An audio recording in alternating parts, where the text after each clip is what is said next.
Good morning, everybody, and a warm welcome to yet another webinar brought to you by SIOS. My name is Niels Norkeer. I am the CEO of the South African Institute of Occupational Safety and Health, and we are honored and pleased to bring you this webinar this morning, mainly presented by the Department of Employment and Labour officials and other TC members that worked on these regulations.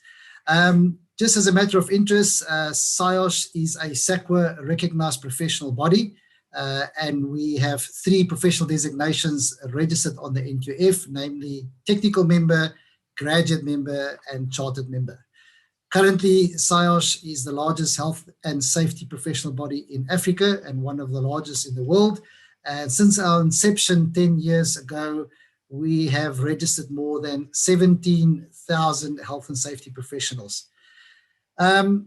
This webinar this morning is CPD verified by SIOS.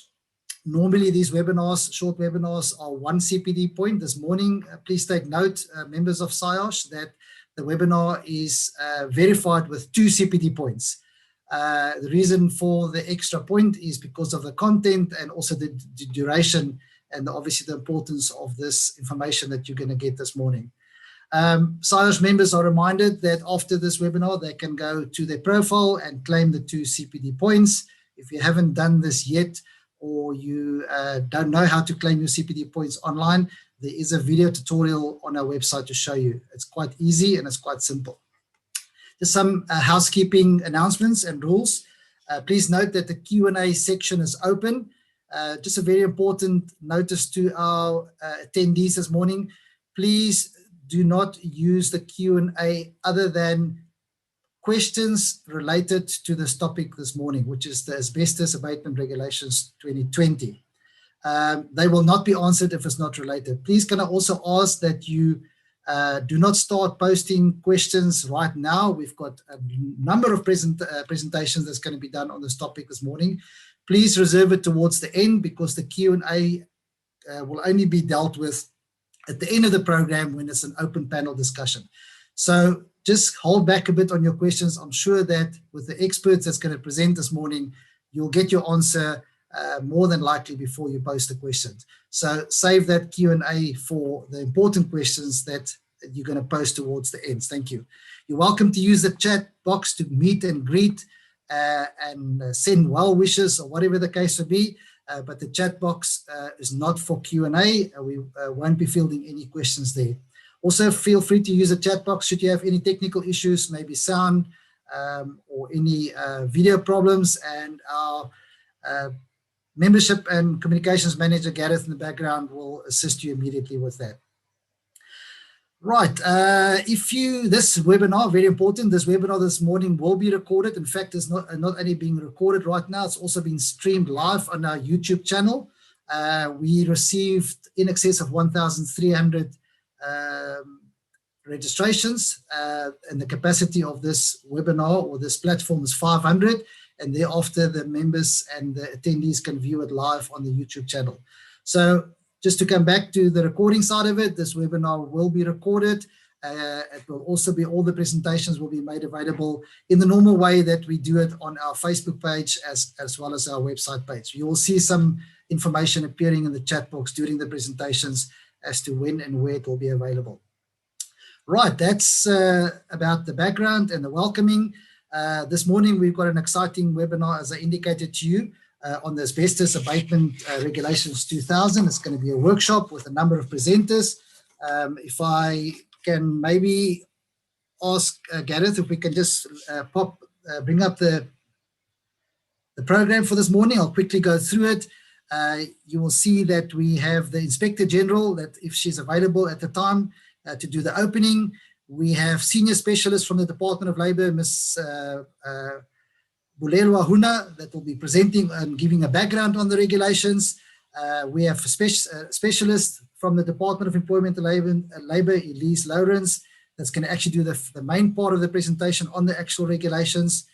We're also fortunate that this morning to have Dr. Greg Q, TC7 member. TC7 is obviously the committee that drafted these regulations. That's going to talk on a very important aspect of the regulations, which is the medical surveillance.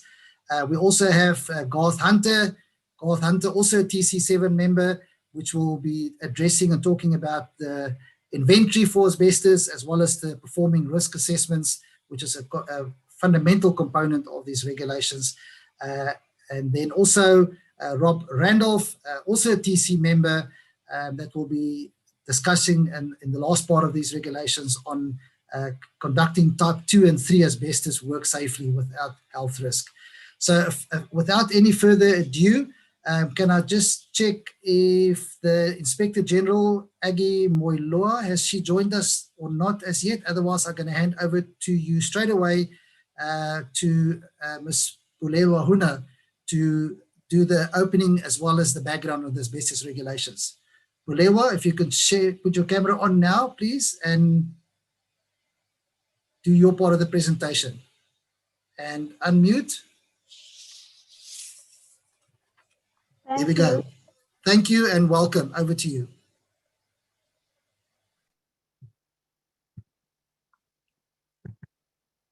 Is it showing now?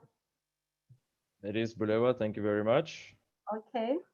Good morning, panelists and participants. Welcome to this workshop by the Department of Labor. I'm just reiterating, and in collaboration with SIOSH, as they have helped us with the platform for hosting the workshop. Otherwise, the journey towards asbestos will be presented by the Inspector General, as already indicated by Niels. You know, with respect to any legislation, when the journey is taken, there's a background to that. So that is what I'll be talking about today.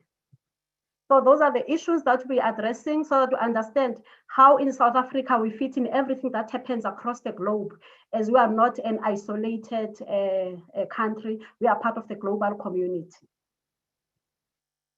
So as we are a part of the global community, we are also members of the International Labour Organization, and the statistics that is represented there also forms part of what happens in South Africa. So annually, in terms of the ILO, there are about 270 million occupational accidents that happen, and also about 160 million occupational diseases that happen. But that is an underreporting, as we know that when it comes to diseases, there's a lot of underreporting that happens. So that number is literally understated. Also, the ILO estimates that in terms of the world's gross domestic product, there is about 4% that is lost due to accidents and work-related diseases. And that is money that could have been used for preventive measures. And these accidents and work-related diseases, they cause immeasurable human suffering to the people that get the sting tail of it, because these are not fully recognized in their respective countries through the different workplaces. These economic costs of poor occupational health and safety practices, they don't only affect one party. We've got two parties at play here. We've got the employer that is responsible for medical and rehabilitation costs, because when someone gets injured at work or someone suffers from an occupational disease, there are medical costs that the employer needs to pay, because the employer is paying an insurance with a compensation fund. It can be through the licensee's RMA or FEMA. But if you become a risky employer, like any insurance, and then the premium goes up, if a person can be rehabilitated also, then there are rehabilitation measures that need to be undertaken. So those are costs that are being borne by the employer through the compensation funds.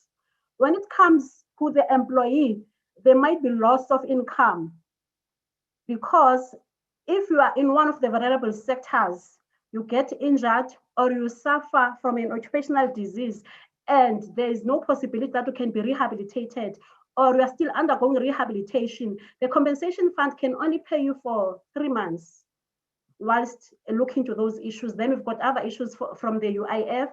But now if you're from the vulnerable sector, it's not only affecting you as an individual, you might be supporting also other family members from that one income. So it affects that employee and also cascades down to the community.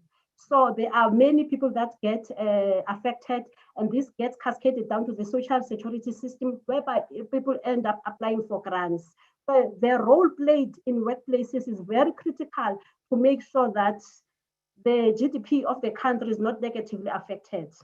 Therefore, as regulators in any country, we have never accepted the proposition that injury and disease go with the job. When you apply for employment and get employed, you are not saying, no, by the wayside, I'm giving you permission to injure me or expose me to hazardous conditions. Injury and disease do not go with the job. Health and safety at work is key to sustainable development, and investment in OSH can help contribute to the achievement of Agenda 2030. We've got Agenda 2030 that has got different SDGs.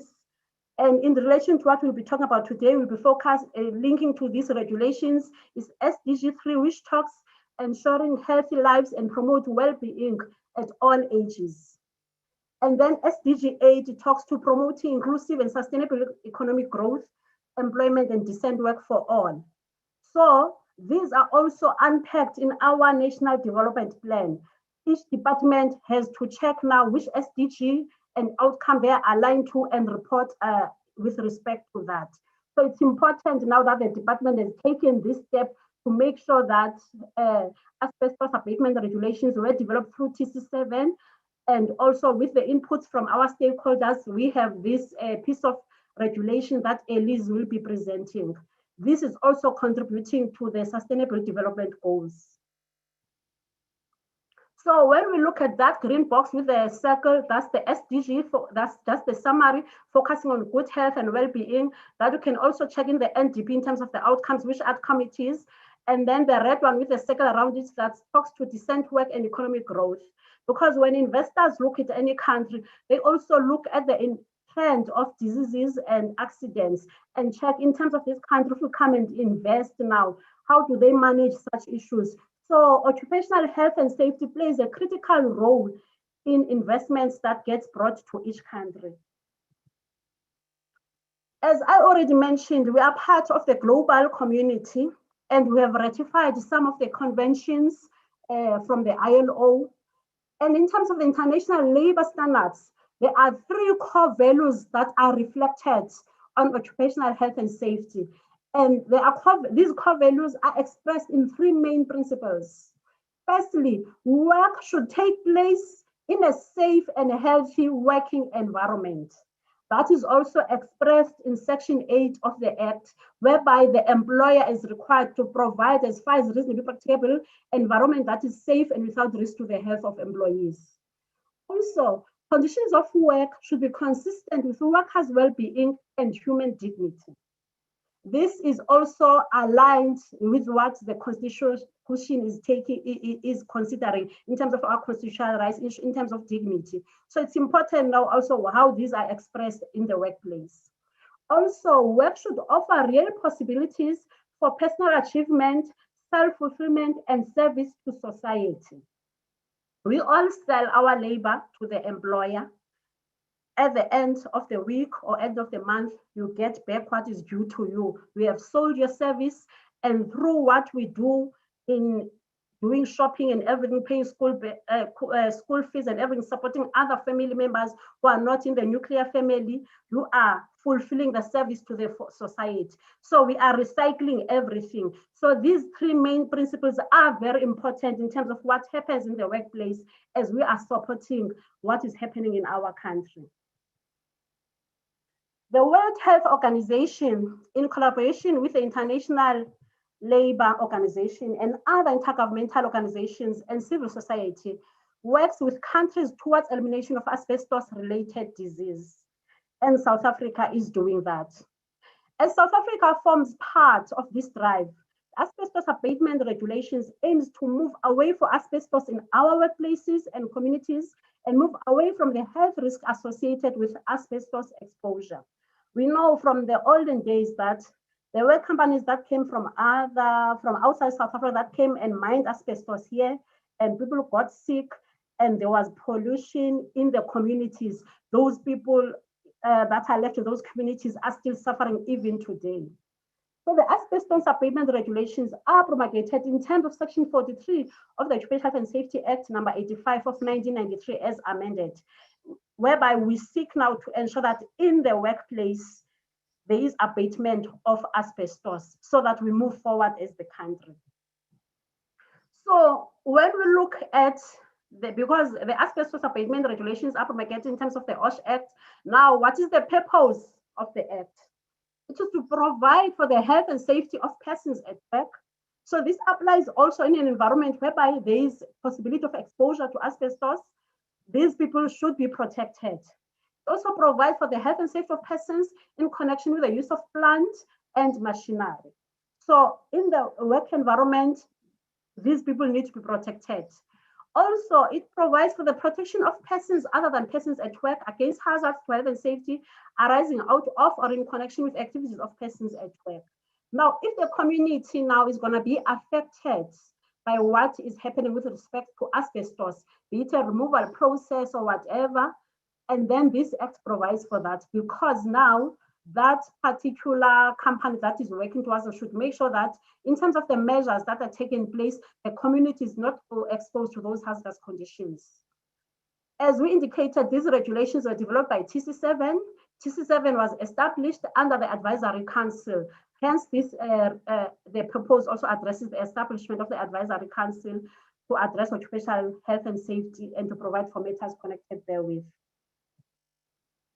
So already indicated in one of the main principles expressing the ILO that work should take place in a safe and healthy working environment, as indicated already, that is expressed in Section 8 of the Act, whereby it is required that the employer shall provide and maintain, as far as is reasonably practicable, a working environment that is safe and without risk to the health of employees.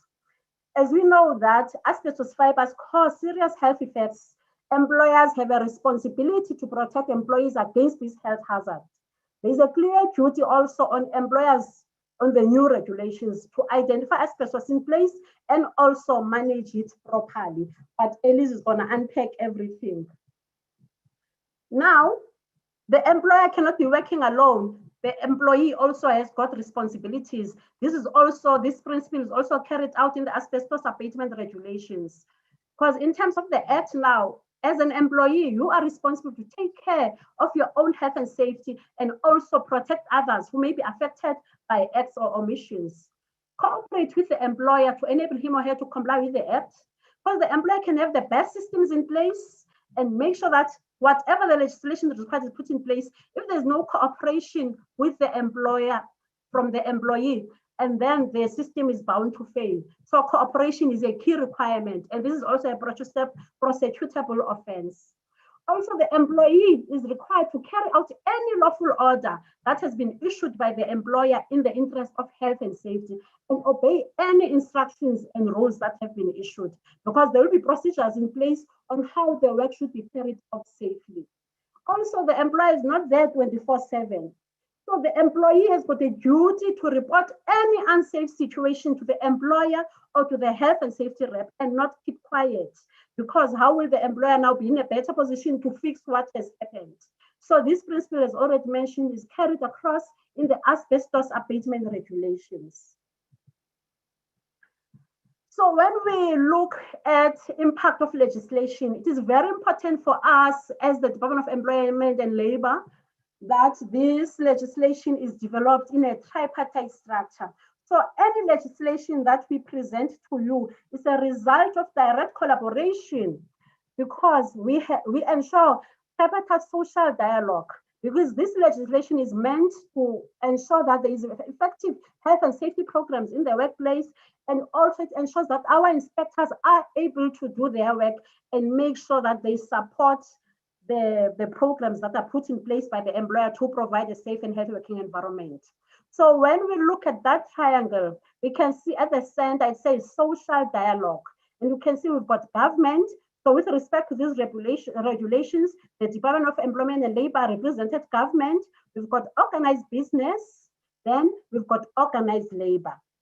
So all these members of the TC are provided by the Advisory Council, because when a committee is developed, we'll submit a request to the Advisory Council, and then the federations that are there in terms of organized labor, they will provide membership for people to sit in the TC. and business that is there in the advisory council, we provide membership to sit in the TC. And then we also have specialists that we form part of the TC, because government, organized business, and labor, they might not be specialists in the field. So the legislation allows now for other parties to become part of that. Like we had Garth on the TC, like we have Dr. Chu, and we also have Robert. So they were specialists in the TC.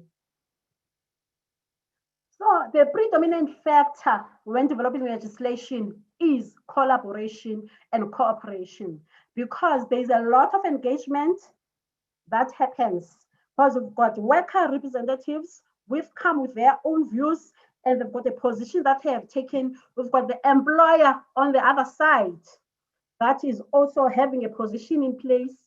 Now the government now has to make sure that they mediate what is happening, because the specialists are bringing the scientific evidence into place.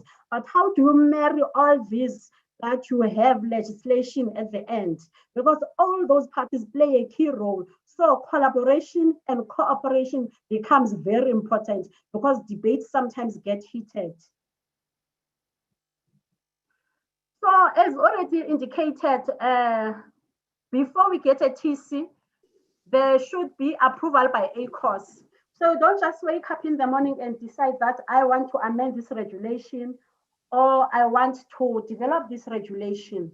There must be a business case that is developed, and an initial socio-economic impact assessment process that takes place, because we have to prove to the Department of DPME that you have thoroughly considered what are the issues that led you to the development of this regulation. So when that business case is in place, that gets presented to the advisory council, and the advisory council now will provide approval for the establishment of that TC. But that is also not an easy process, because it can be a back and forth process. Then the review or drafting process starts after the approval is granted by ACOS. After that draft is finalized, it has to go through to ACOS again to be presented. If they are happy with the draft, they don't send you back as the TC, and then the minister is advised to approve it for public comments. Then we publish it for a period of 90 days, whereby the public now, they will comment in terms of the regulations, although some of the comments that we receive it's in terms of grammar and everything. What we want when we publish a document for comments is to get your inputs in terms of the applicability of that regulation. Maybe there are also issues that might not have been addressed in the regulation that are important. And we are the only department that publishes for 90 days. Others only publish for 30 days. So we are still fair, the Department of Labor. We give people ample time. We also do road shows to make sure that people understand what is contained in the draft. After the public comment phase is closed, the TC sits again, consolidates all the comments, and also looks into them, checking now which ones need to be considered in terms of adding value to the draft. And then when the TC finalizes that, then the draft is submitted to ACOS again, so that they can be taken through what has transpired in terms of the public comment phase, and also what has been inputted in the regulations. So if ACOS is happy, then they'll be go ahead to get a legal opinion from state law advisors, whereby we need to check now the constitutional validity of that piece of regulation. So if state law advisors are happy, they will provide a certificate indicating that this piece of regulation is constitutionally valid. And then it will go for language editing, because everyone there, English is not actually your first language. Even English, even when you type, you have to choose whether it's English, South Africa, or whatever. So language editing now has to be done by the Language Bureau of South Africa, just to make sure that in terms of everything, this is correct in terms of language. And then the second phase of the socio-economic impact assessment process takes place. And then if DPME is happy, then they provide a certificate. Then we submit again to the advisory council. If they are happy, then the minister is advised to promulgate that regulation. Hence, this asbestos abatement regulations was promulgated on 10 November 2020. So moving towards an asbestos risk-free work environment and society is critical in terms of these regulations. And as the department, there is a committee, a multi-stakeholder committee that elicits on, whereby make sure that as government departments we work together, whereby we've got overlapping issues in terms of our different regulations. So as the country, we have a national plan that looks at eliminating the risk of asbestos. And this plan addresses the following. It requires the establishment of the magnitude of the problem in the country, because we need to know what is the actual program that we're faced with. It should highlight the most important figures from the national asbestos profile, including a summary of the national inventory.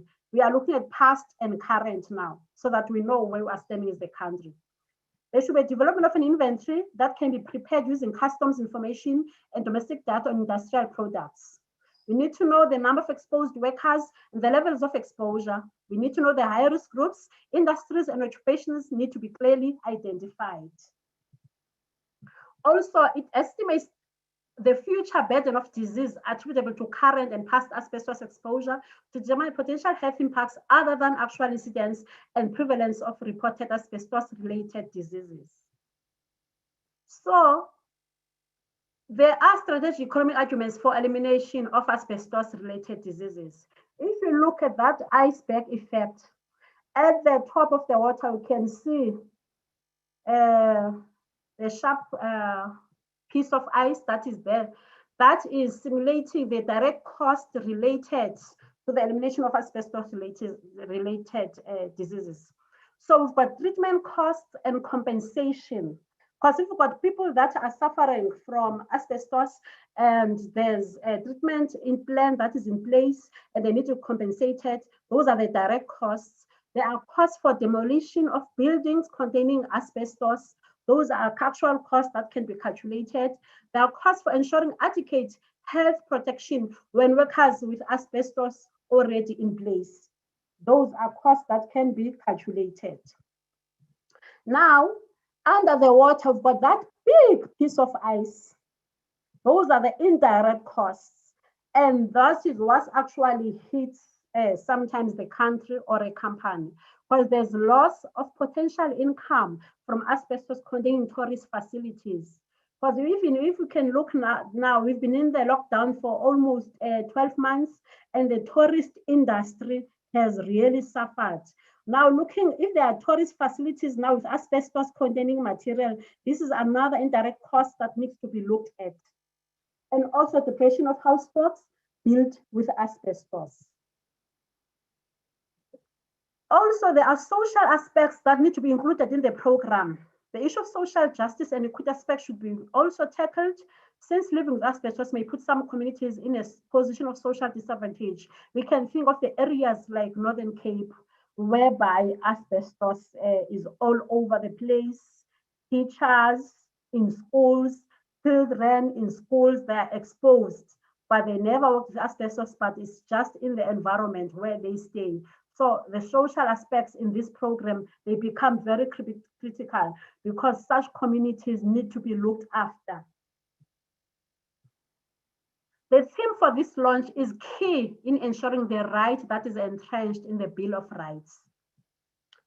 As the Constitution of the Republic is the all-encompassing statute, Section 24 of the Constitution sets out the right to an environment that is not harmful to health or well-being, and calls on the government to take legislative and other actions to prevent pollution and ecological degradation, promote conservation, secure ecological sustainable development, use natural resources while promoting justifiable economic and social development. So the Bill of Rights is very key. Addressing current and expected social impacts of the use of asbestos and asbestos-containing material needs to be taken into account to ensure a just transition during the conversion to non-asbestos substitutes and technologies, because the affected communities or people, they need to be protected. So the social compact becomes very important. Data should be presented on the number of jobs related to the import and domestic production of asbestos and asbestos-containing material, specific social networks and communities which are dependent on the consumption of asbestos. With all this in mind, the Department of Employment and Labor embarked on the development of the Asbestos Abatement regulations in order to ensure that as the country, we move towards an asbestos-free work environment and improve the quality of life for all in South Africa. So if you look at that picture, you've got the circle there, and the cell says without preventive component.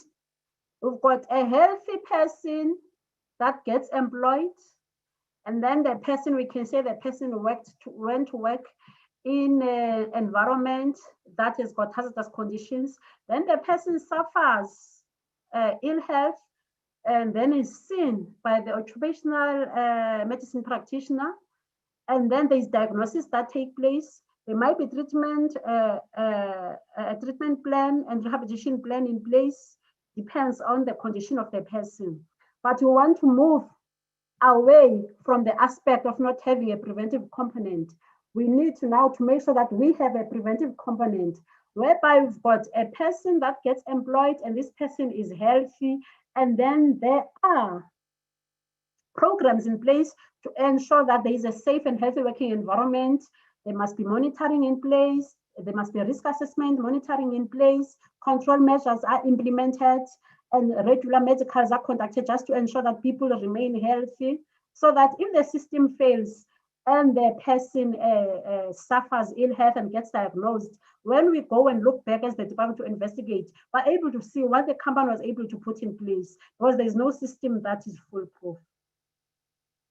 So with a preventive component, it also supports economic growth, because there will be reduced accidents, reduced injuries, reduced occupational diseases, improved quality of life, because people suffering from asbestos-related diseases, they are really suffering, and we need to look at improving their quality of life.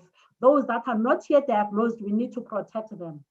And then also there are communities that are negatively affected. So this will look now at improved community well-being and relations. Because if there is no preventive aspect now, there might be community unrest, because people, they know now their rights, they become very vocal. So these issues also need to be addressed through this national action plan, and also legislation supports this national action plan. Thank you.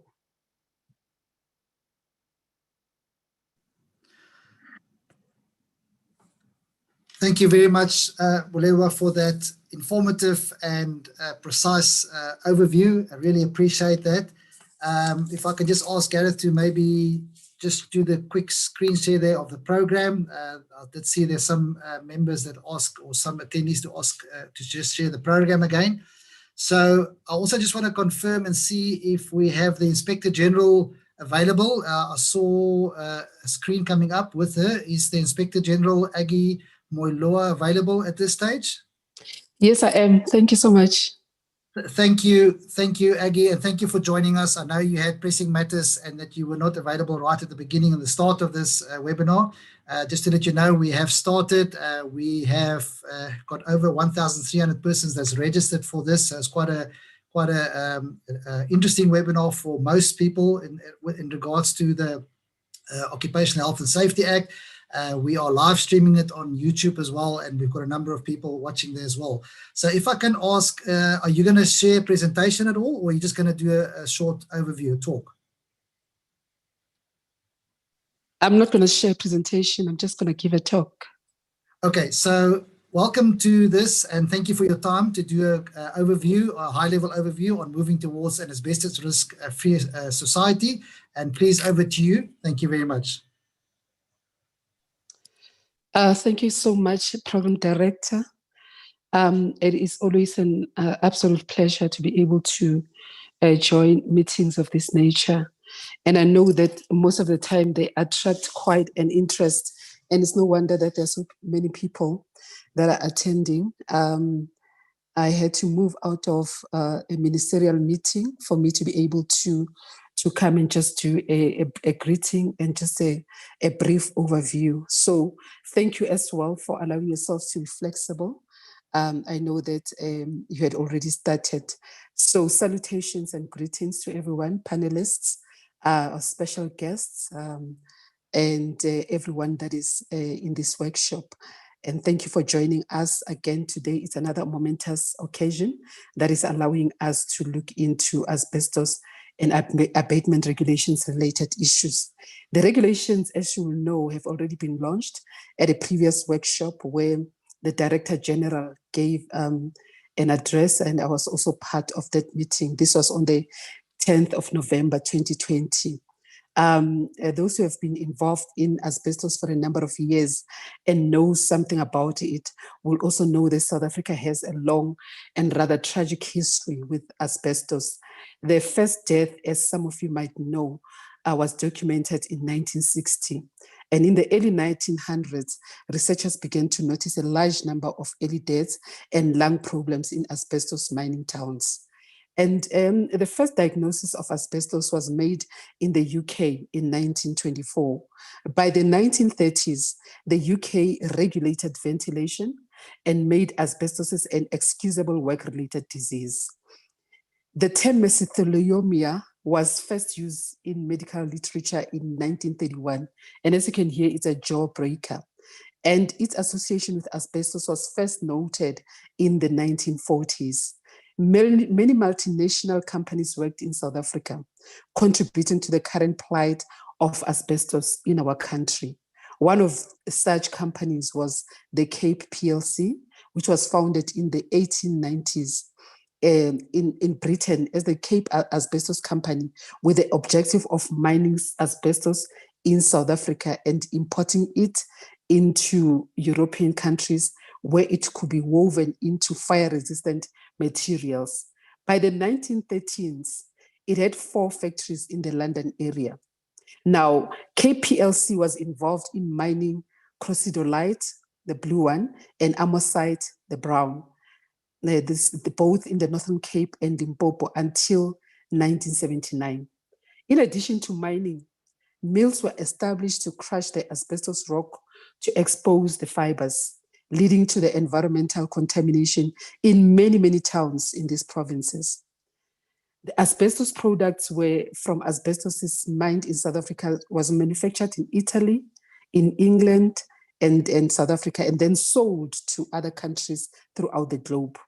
Now, this practice led to the exposure of miners, factory workers, ship dock workers, and communities at large to asbestos ills. Claims for compensation against KPLC were made by American asbestos victims as well as Italian workers employed by KPLC subsidiary.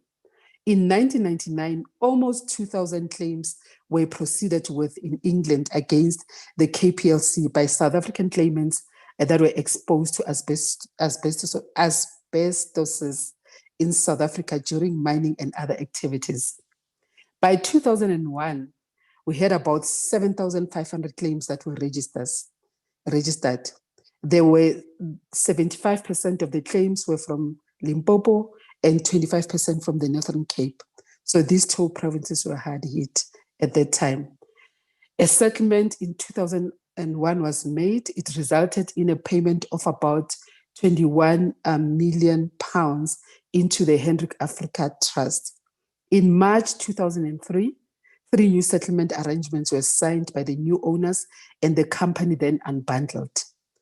However, its unbundling left a trail of a tragic history, as more often than not, this was a compensation to families left behind, and the affected persons, by and large, were long gone and forgotten in most of the instances, because they had lost their lives as a result of being exposed to asbestosis. In 2008, South Africa joined 50 other countries in banning the use, the processing, and manufacturing of products using asbestos. In the same year, the then Department of Environmental Affairs promulgated the regulations for the prohibition of the use, manufacturing, import, and export of asbestosis and asbestos-containing material under the Environmental Conservation Act number 73 of 1989. In 2007, an extensive study was undertaken by the government to assess the extent of secondary asbestos contamination, especially in previous asbestos mining areas. This assessment revealed that the prevalence of asbestos contamination was still in the following provinces: Northern Cape, no surprises; Limpopo, no surprise as well; Northwest and Mpumalanga. Under the Department of Environment, Fisheries and Forestry, the waste management strategy in terms of NEMA currently require the reuse and recycle of all waste. However, if asbestos is to be reused or recycled, this would just transfer the problem of health and risk to other areas. Therefore, disposal in landfill is the only viable option when coming to management of asbestos. That's the argument that we'd want to advance. To facilitate asbestos management in these areas that are contaminated with secondary asbestos due to mining and other activities, a national secondary remediation plan was developed.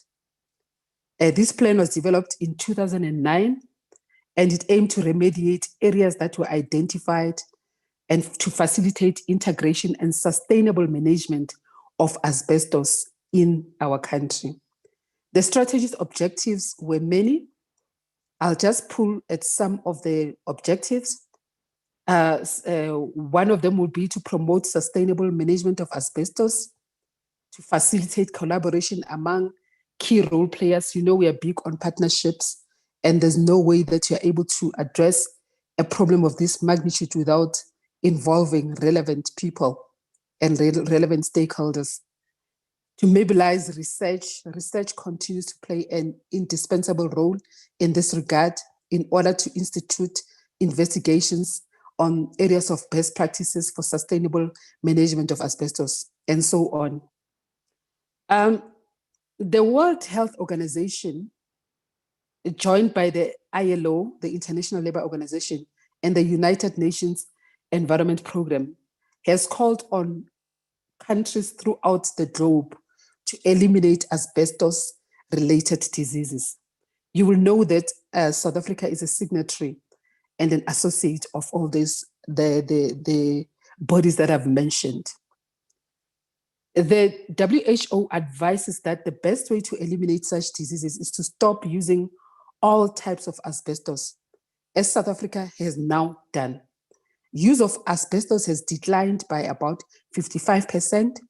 If you look at this from the context of its historical peak, which was about 4.7 million metric tons per year in 1980, but more than 2 million metric tons per year are still used worldwide.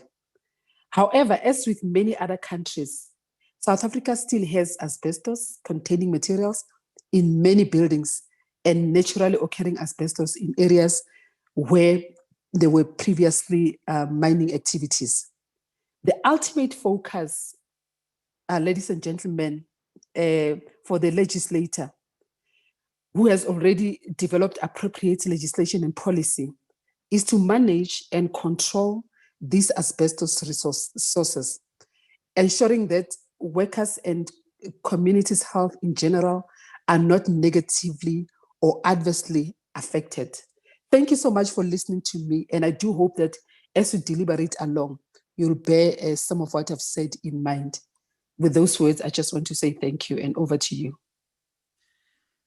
Thank you very much, Aggie Moiloa, the Inspector General of the Department of Employment and Labour, for giving us that high-level overview of this asbestos abatement regulation and how it ties in worldwide and the reasoning for this regulations. We much appreciate your participation this morning. As indicated, we are fully aware of your busy schedule, and thank you. We really appreciate that. Right, we are slightly ahead, but I'm sure we will need the time for some of these presentations. So we move on right to the next part of the program, which is the actual presentation on the asbestos abatement regulations. And we have with us this morning, and also thank you for arranging this, Elise. We have Elise Lawrence, specialist with the Department of Employment and Labour. Elise, if I can ask you to share your screen with us and also your camera, if you can please put your camera and your sound on. And then over to you, and please enjoy the presentation. Thank you very much. Thank you so much, Niels, and good morning, everybody. If you can just confirm, Niels, that you can hear me. All well, thank you, Elise. Thanks, Gareth. Okay, ladies and gentlemen, I've unfortunately have a very long and technical presentation to do, and as we are a little bit concerned of getting through everything, I'm going to jump right into it. So my presentation will basically be dealing with the actual regulations. I will take you through the regulations and just try and highlight areas where we think some clarity is needed.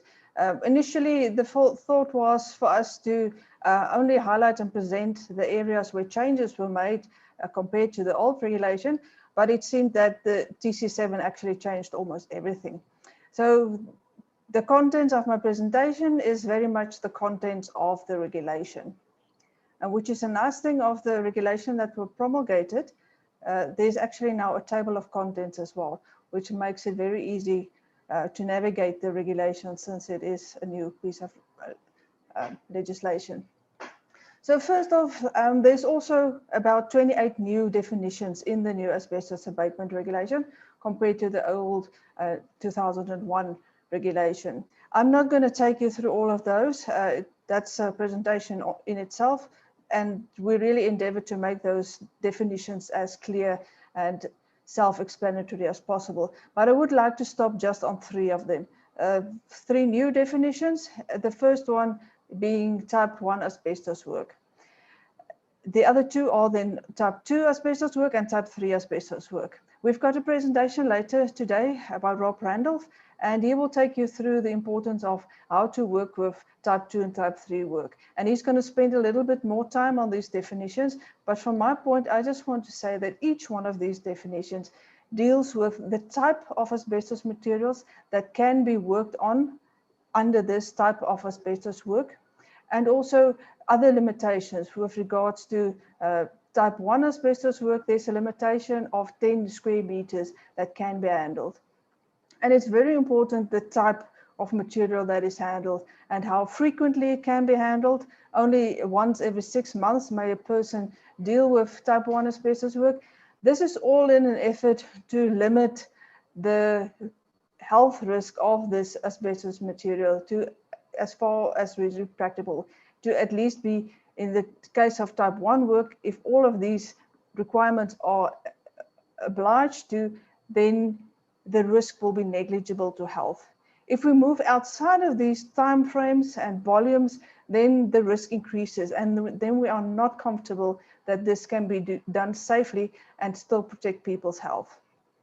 So then if type 1 work can't fit into the parameters, then type 2 work will be enforced. Then type 2 work also speaks about a specific type of asbestos material that can be handled, and it's asbestos cement products. So these are basically your asbestos products that are bounded to something, either a glue product or a cement product. So these fibers don't get released so easy. So as I said in the beginning, each one of these types speak to a specific type of material that can be handled. Type 3 is then the more dangerous stuff, the friable asbestos, the stuff that can easily be airborne. So I'm going to leave it there, and as I said, later today we'll have another presentation that will delve in a little bit more deeply into this. Moving on to Regulation 2, the scope of application. Similar to the previous regulation, it will apply to every employer and self-employed person who may expose somebody to asbestos dust at the workplace. Now, the first new thing is Regulation 3, which talks about the identification of asbestos in place. So very simply, if we don't know if we have asbestos in place, we can't put control measures in place. So if we have asbestos in place in existing buildings, many of them built before 2007 might still have asbestos containing materials, and that material then needs to be identified. If it's uncertain whether or not the suspected piece of material actually contains asbestos, there are 2 options. Either take a sample and confirm or assume that it is actually asbestos. If no asbestos is identified in a building, then it should be certified asbestos free. This is just to eliminate the situation where somebody might insist on an asbestos inventory and there is no proof that there is no asbestos in place. So we then need somebody a competent person then to certify that this specific building does not contain asbestos, and obviously that is not a likely certification to make. It needs to be supported by investigation and inspection of that specific building. Now, the next step after identifying asbestos in place is to develop an inventory of asbestos in place. So any employer must obtain the services of a competent person to ensure that all materials identified in the previous regulation or assumed to be asbestos or asbestos containing material are entered into an inventory of asbestos in place and kept at that workplace. This document becomes very important as we move into the management or removal of asbestos. With regards to any disagreement whether or not there is asbestos, it may be required that a sample of the substance be taken to identify the substance, whether or not it is indeed asbestos containing materials.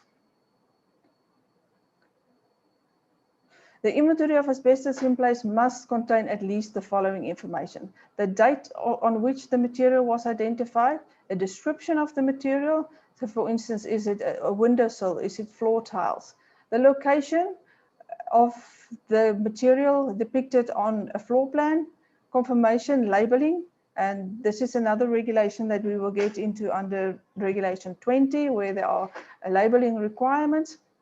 And then also the risk categorization of this piece of asbestos material. In other words, is it in good state? Can it remain in place, or do we have to make urgent plans to remove that?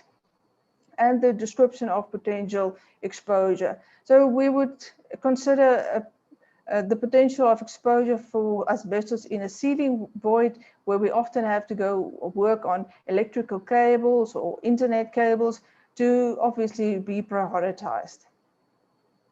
The employer must ensure that the competent person reviews and, if necessary, revises the inventory of asbestos in place at intervals not exceeding 24 months. The inventory of asbestos in place should be revised more frequently if more materials are identified or asbestos removal work were undertaken. Where the removal of asbestos or repair of asbestos containing materials planned, inform the inventory information must also be included on the inventory of asbestos in place. The employer must have a copy of the inventory of asbestos in place and provide a copy given to the manager, any contractor coming onto site, given to the registered asbestos contractor if there is a move or decision taken that the material now needs to be removed. Readily accessible to the health and safety representatives. And in the case of change of ownership, if the building is being sold, that inventory of asbestos in place must be handed over to the new building owner.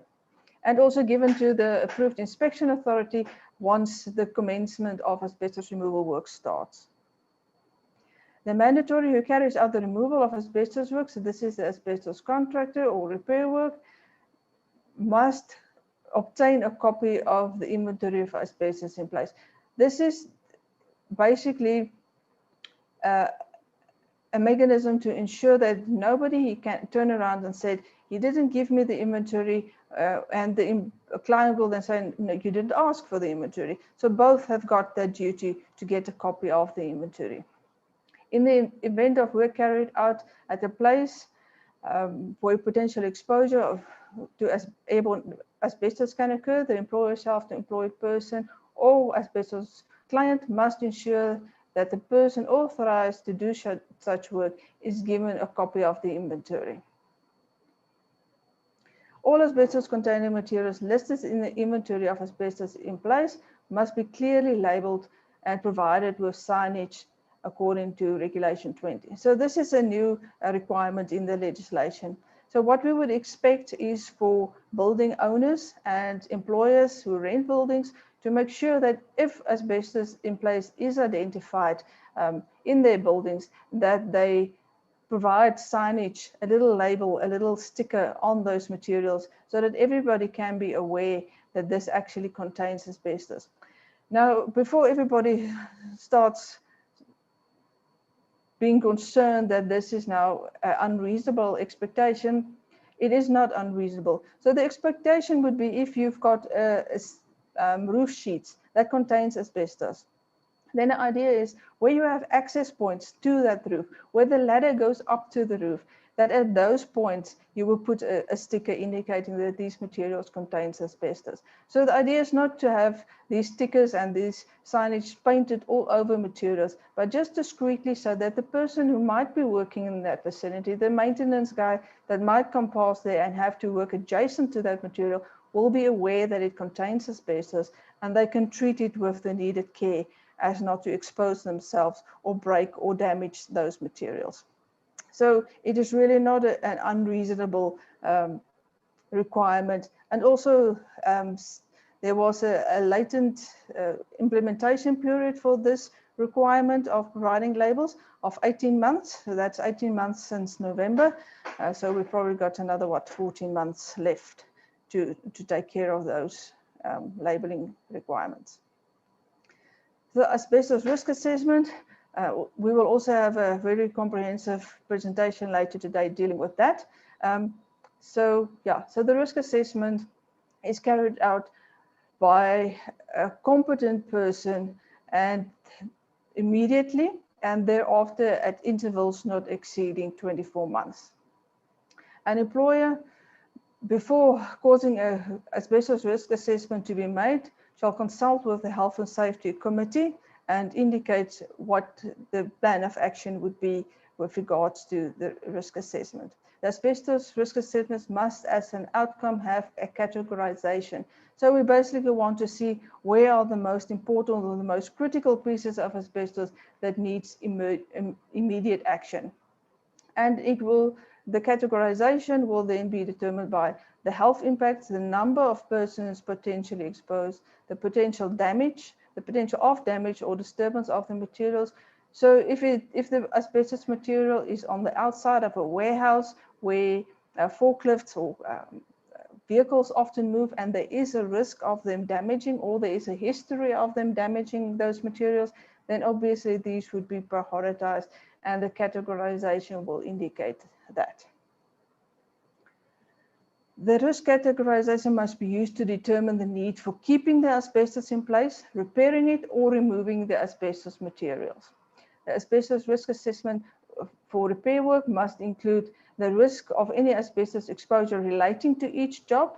So what is going to be done and how will that affect, so how will that processes influence the release of fibers and then actually result in health risk. The controls that are necessary, are we encapsulating that area? Do we need to use wetting methods? Indicate whether the environmental air monitoring is required. If exposure risk indicates that the OEL may be exceeded, an indication that the employer must obtain the services of the occupational medical practitioner. So all of this must be included in the risk assessment. So although we've already done risk assessment in most work environments, this is now an added step, an added level of information that needs to be provided specifically for asbestos in place, where we're looking at the risks. Asbestos risk assessment for asbestos removal work must consider all the previously mentioned aspects, the risk assessment carried out in accordance to Regulation 12, the potential exposure of persons other than the employees, potential contamination of air, ground, and water, and thorough decontamination of employees and the workplace. And then also the transport of asbestos-containing material and asbestos waste, and any emergency scenario that could result in the accidental release of asbestos needs to be addressed in that asbestos risk assessment. The employer must obtain the services of an approved inspection authority that must review or endorse the following must endorse the risk assessment not exceeding every 6 years. So the inventory of asbestos in place as required, and then asbestos assessment as required by Regulation 2, provided that the review and endorsement is not necessary if the work is carried out in the first place by an approved inspection authority. So if the competent person conducting the risk assessment in the first instance was the approved inspection authority, this endorsement process would not be needed. It's only when it was conducted by a different competent person, endorsement would be required. Then Regulation 6, the Asbestos Management Plan, and this is now the crux of the regulation, where we are talking about the asbestos abatement. We are trying to move away from the asbestos risk, and the only way to do that is to manage the asbestos we currently have in place. So if asbestos containing materials are identified, the employer must ensure that a written asbestos management plan for that workplace is prepared by a competent person. The management plan must include at least procedure containing the following information: the implementation of these regulations, which include the labeling, as well as the risk assessment and the identification of asbestos in place, the repair, removal, and management of asbestos containing materials, and then the implementation of the regulations on the provision of use, manufacturing, import, and export of asbestos containing material. So what this management plan should say is where we have asbestos and they have been categorized and they have been prioritized. What are our plans in moving forward and removing asbestos in place, or keeping it safe if we plan to keep it in place? So it should specify specific procedure which will reduce the risk of exposure to employees, as well as indicate the asbestos exposure of the following: any incidents, any emergencies, any removal work that is planned, or any repair work that is planned. A policy, procedure, and implementation plan for the phase out of existing asbestos containing material must be included in this management plan. So as I said, this is the crux of where we want to move in. So although there isn't a national plan for the country where we have a cutoff date where all asbestos materials needs to be removed, we are requiring that every building owner or employer moves towards phasing out asbestos existing in their buildings currently. So those timeframes are very much then up to the employer to say when these materials can then safely be removed. But we want to see in a plan, if it is well maintained and it doesn't hold a health risk, then there's no reason for us to be concerned and want to remove those materials immediately. It might still be fine to keep it in place for another 20, 30 years if it's well maintained, for instance, painted and regularly checked. So, but we need to see a plan from the side of the employer when these materials will be phased out. And if the employer is not the owner of the building, he needs to have an agreement, a contract with the building owner where these aspects are addressed. This management plan must also be reviewed and updated at intervals not exceeding 8 years.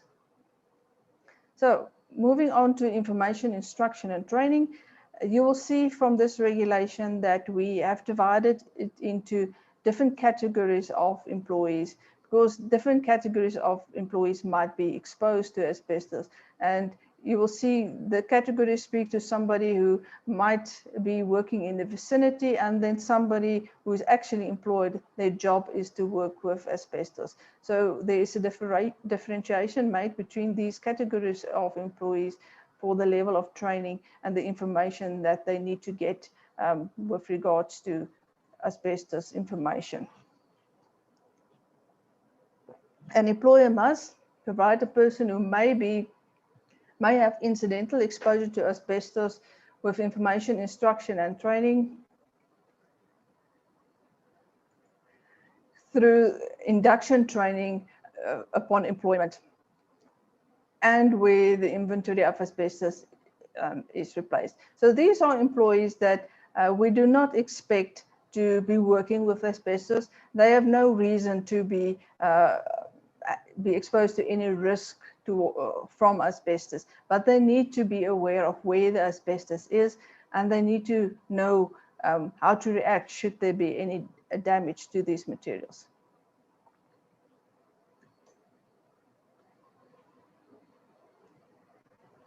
Sorry, I'm just having a little trouble moving my slides.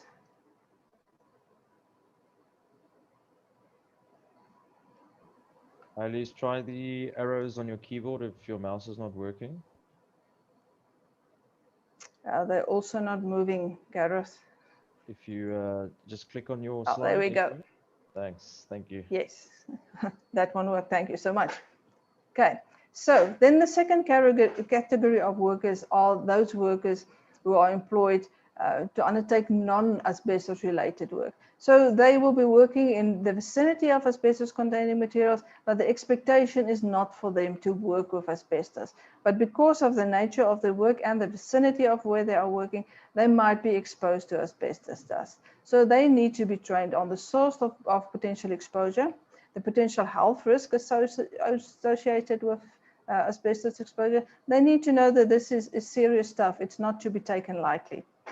The task and the incident-related potential of exposure scenarios. So if they bump against a piece of material or if they disturb any asbestos material, they need to know that there are some risks, and then procedures to be followed in the case of accidental exposure. What do they need to do if something does happen? Do they just turn around and run away, or how do they need to act to ensure that themselves are protected as well as everybody else? Then the third category of workers are those that are actually intended to be working with asbestos. So in the case of removal of asbestos or repair of asbestos containing material, the employer must ensure that all supervisors as well as employees be trained. It's important to note that when it comes to asbestos contractors, we are emphasizing the importance of also training supervisors. Excuse me. So they need to be trained on the OEL and its meaning. Why are we concerned with occupational exposure level? The importance of good housekeeping at the workplace, fall protection, and personal protective equipment and personal hygiene. The contents and plans for work-related handling, removal of asbestos. So if there's a POW, they need to be aware of the contents thereof.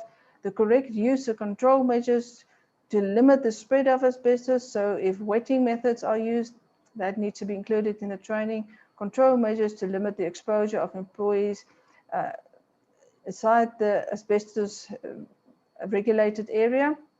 We'll explain the regulated area a little bit later, and procedure to be followed in the event of accidental spillage disturbance and other similar scenarios. Procedures for the reporting and correcting of failures of control measures. So if there's an extraction system or a negative air pressure system and that fails, what needs to be done? And then final disposal of asbestos waste.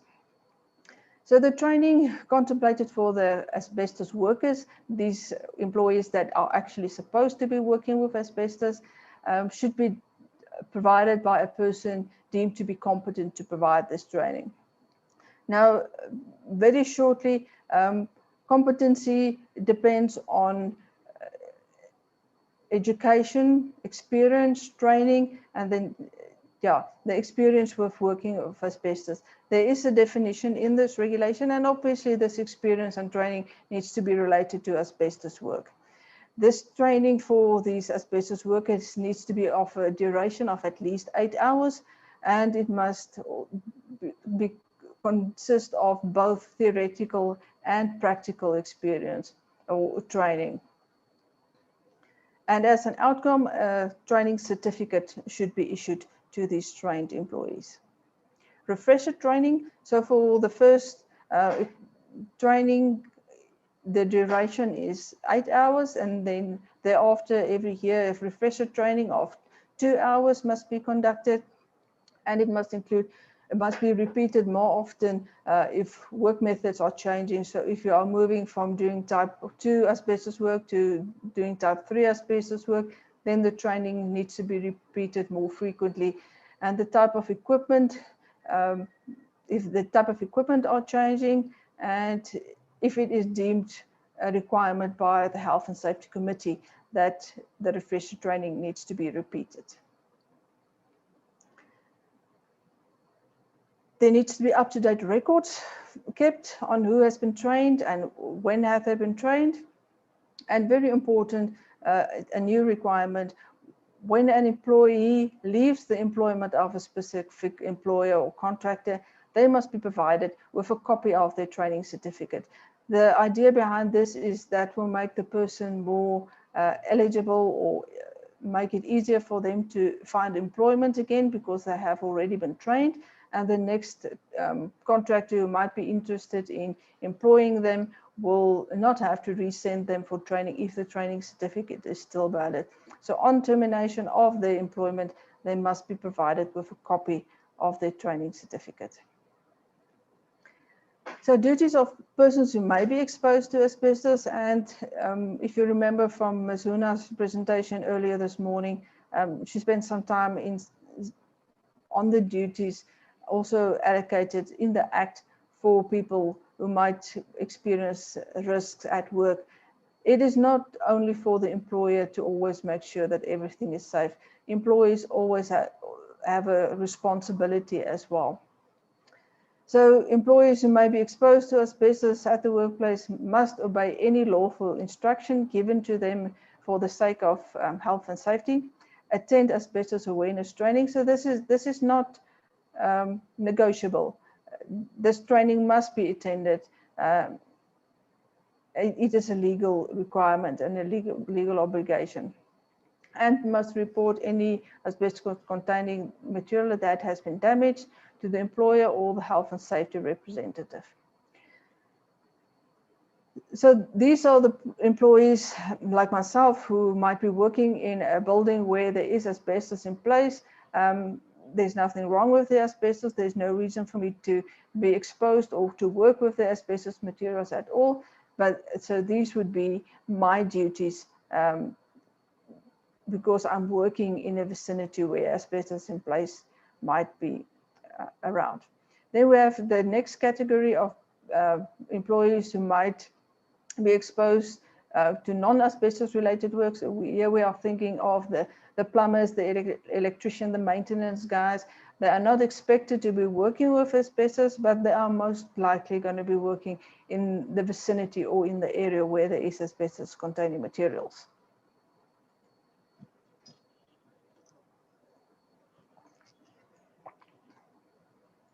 Hi, Elise. So they, yes, got it. Everything sorted. Thanks, Elise. Everything is fine. Good, thank you. These workers that are performing non-asbestos related work must obtain a copy of the relevant part of the inventory of asbestos in place. It needs only to be the relevant part. So if you've got a big plant where there are several buildings, this person, this maintenance guy, does not need to have the entire inventory of asbestos in place. But if he's expected to be working in one part of a building or in one specific building, he must be provided with the inventory of asbestos for him to know where the asbestos containing materials are. They must prevent damage to or disturbance of the asbestos in place. And if damage occurs, they must know how to react, how to report it.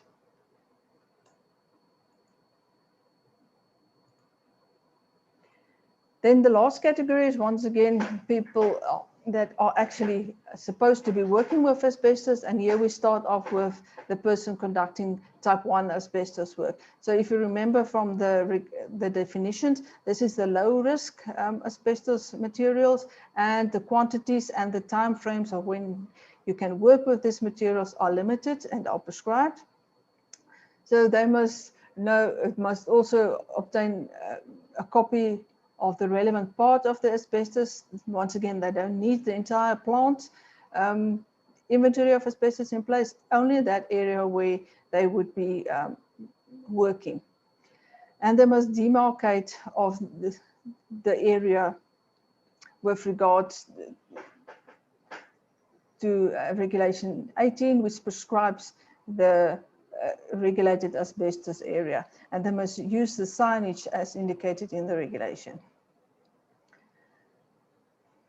As far as means practical, they must use non-destructive wet methods. So other don't break pieces of asbestos material because that is when the fibers get released. They must use appropriate tools and equipment to limit the release of asbestos, thus the very much wetting methods, appropriate type and use of personal protective equipment and clothing, thoroughly decontaminate equipment. The containment and labeling of asbestos in place must be adhered to, and the disposal and use of overalls, respiratory protective equipment, and where applicable, asbestos waste must be adhered to. Then we move on to the workers who are expected to work with asbestos, and they are doing the more hazardous asbestos work with regards to type 2 and type 3 asbestos. And their duties is then to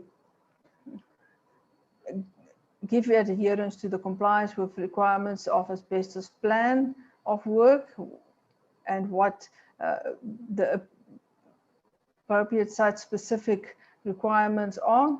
As far as reason practical, use non-destructive wet methods, prevention of asbestos dust becoming airborne, appropriate type and use of personal protective equipment, and they must also adhere to the wearing of monitoring equipment and measure potential exposure. So once again, this is the wearing of monitoring equipment is non-negotiable. It is a legal requirement. If the AIO or the employer requires an employee to wear this, this needs to happen.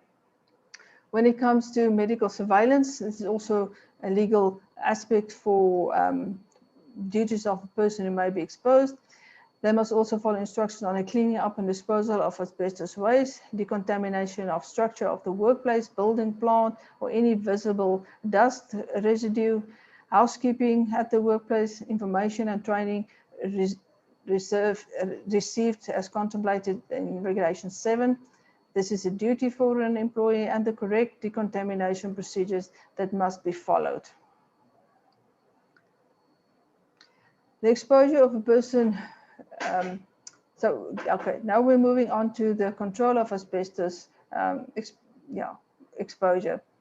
So any employer must ensure that the exposure of a person to asbestos is either prevented or adequately controlled. Provided that the control of asbestos is regarded as adequate when the concentration of regulated asbestos fibers is below the occupational exposure limit. You will also have noticed that the occupational exposure limit has been reduced. It's now 0.1 regulated asbestos fiber per milliliter of air. So that is also a change in the requirements. And where it is found that the exposure is above the OEL, but the reasons have been identified, action needs to be taken to bring the exposure level once again down to below the OEL. Where reasonably practical, employer, self-employed person must control exposure by limiting the number of persons, by limiting the period of the exposure, and by limiting the amount of dust that may be released. So these are just the hierarchy of control that kicks into place. By introducing engineering controls, it's another option to control exposure.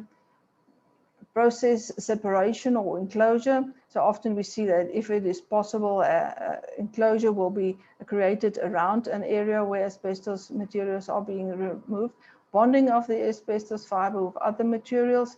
Use of wet methods, also very popular to make sure that those fibers become too heavy to get airborne. And provision of negative pressure units and filtration systems combined with that, that will ensure that any air gets properly filtrated before it is released into the environment again. Any water that is contaminated during these processes must be passed through a filtration system, and this suitable filtration system will ensure that the fibers are removed from the water before the water is released into the environment again.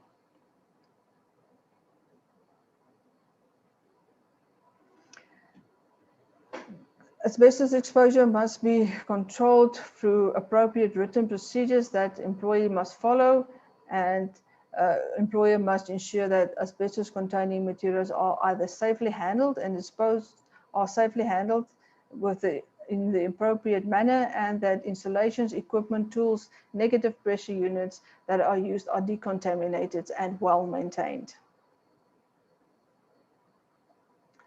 Moving on to notification of asbestos work. So there is a requirement for type 1, type 2, and type 3 asbestos work to be notified to the Department of Employment and Labour, and no person employer who plans to carry out type 1 asbestos work unless they have notified the Chief Director Provincial Operations in writing at least 7 days prior to that work commencing. Now, you might ask the question as to how do I know who the relevant Chief Director Provincial Operations is? So let me let you in on a little secret. Since I've started with the department, and that's a couple of years ago, ever since I've started, every time we mail a registration certificate for an asbestos contractor, attached to that or included in that envelope with the certificate is a list of the chief directors for each province. So I get the idea that these pieces of paper that came with the certificate was just filed, if we're lucky, or they were just put in the bin. So I'm very surprised to learn that people do not know who they should contact at our provincial offices. But if you do not know, we have a list available, and we're trying to provide at least 2 email addresses per province, so that if somebody is not immediately available, there's a second person that can deal with it. But these people that should be contacted at the department's provincial offices, it's not a secret, and it has been made known throughout the years who those people are and who those contact details are. So if type 1 asbestos work is planned, then at least 7 days prior to that work, the Chief Director Provincial Operations needs to be informed in writing of the location and the contact details of where this work will take place. Then secondly, no employer or asbestos client may carry out type 2 or type 3 asbestos work unless the Chief Director Provincial Operations has been notified in writing at least 7 days prior to the commencement of such work. A shorter time period for this notification may be allowed by the Chief Director in the event of an emergency. What's critical to understand here, it is not for the client or the contractor to decide it is an emergency, I am not going to provide the 7 days notice, I'm just going to start the work. It is up to the official from the department, the Chief Director Provincial Operations, to agree whether or not it is indeed emergency work and to give the go-ahead for that work to be started prior to the 7 days. So the fact that you forgot to give notice, or the fact that you forgot that the school holidays is starting and that you will be allowed on the school premises, those are not emergencies. We think of emergency as where there is damage due to weather conditions, maybe hail or a big storm, and then sheets were damaged or removed, or there was a fire. These are what we considered emergencies, but still, it needs to be agreed by the official from the department as well. Written notification must be given in the format indicated in Annexure 2. That is an annexure to the regulation, and it is a form that you can fill in, or you can create your own form with that information, but it's information as a minimum that is required to give notification of asbestos work. It's also important to note here that there is also a notification of construction work according to the construction regulations. If the asbestos work is part of a construction product, then both these notifications needs to be given, both for construction work notification as well as a notification for asbestos work. The reason for that is that the information obviously is different that is required for each of these notifications, and also the manner or the persons in the department who are dealing with these notifications might be different people. So if it is a case of construction work containing some asbestos work, then both notifications needs to be provided. And very important as well here, the relevant Chief Director of Provincial Operations must ensure that acknowledgement of receipt is provided once receiving this notification. So from the department side, you can then expect an acknowledgement to say, yes, thank you, we have received your notification. Keep in mind, this is not an approval, this is not a go-ahead and any indication of the detail on the plan of work. This is just, yes, we have received your notification, because often clients want to know whether or not all legal requirements are adhered to, and the department has been informed. Okay. So we're moving on to duties of asbestos client for asbestos work. So these are the companies, the building owners, the employers that actually have identified asbestos in place and now are deciding to remove it. As part of their management plan, one of the options is to remove it. An asbestos client or employer who carries out type 1 asbestos work must provide an up-to-date inventory of asbestos in place as contemplated in Regulation 4 when the asbestos work is provided. Ensure that the asbestos risk assessment is carried out, and ensure that safe work procedures is developed and followed. So in the case of type 1 asbestos work, there is no plan of work that needs to be submitted and approved, but there needs to be a safe working procedure developed and followed. And also provide adequate information, instruction and training to any person who may be exposed to asbestos dust as a result of the asbestos work.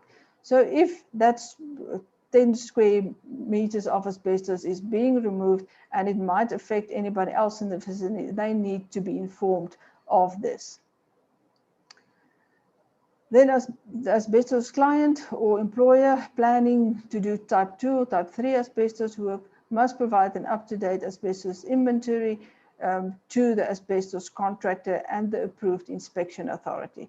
So no type 2 or type 3 work may be done if there is no registered asbestos contractor involved in this process. If the asbestos containing materials indicated for removal have not been identified, then obviously the inventory needs to be updated before work may start. Ensure that any asbestos risk assessment is carried out prior to asbestos work. So this is now a second or another risk assessment, because the previous risk assessment spoke to asbestos in place and how that will be handled. But the decision has now been taken that this asbestos will be removed, and obviously those procedures requires another risk assessment that will speak specifically to the removal of asbestos. And the client is also responsible to appoint in writing an approved inspection authority. And the client is also responsible to verify whether or not the registered contractor that he has employed is indeed registered for the type of work that is required.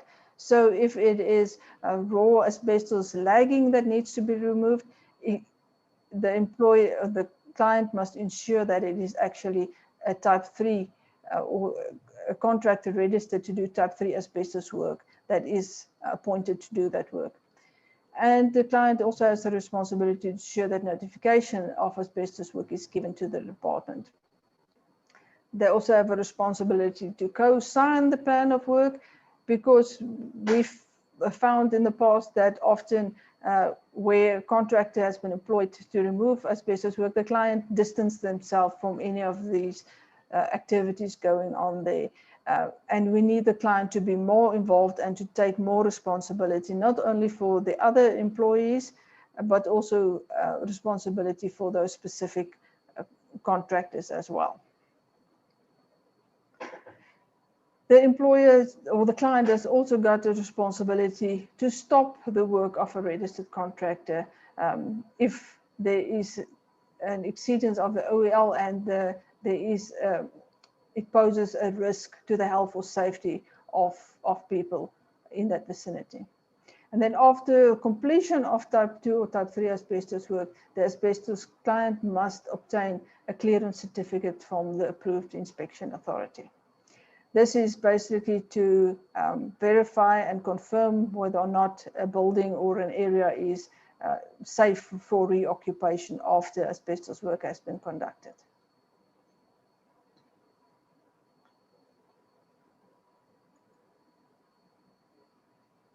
There we go.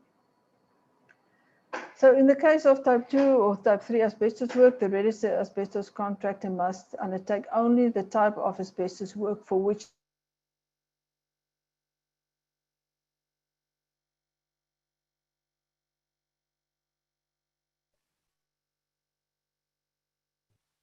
Hi, Elise. Hi, Niels. We seem to have lost connection with Elise, unfortunately. It certainly looks like that. I'm sure Elise will try and reconnect or as soon as she can. Can I perhaps see if any of the other Department of Labour persons are still on here? I think Bulewa, are you still online that you can maybe proceed with this Yes, while I'm she's fine. reconnecting? Are you I'm online? just Sorry. checking here just to check what's wrong. Thank you. Let's give her a couple of seconds. Maybe she can just reconnect. Maybe the data is just a problem at this stage.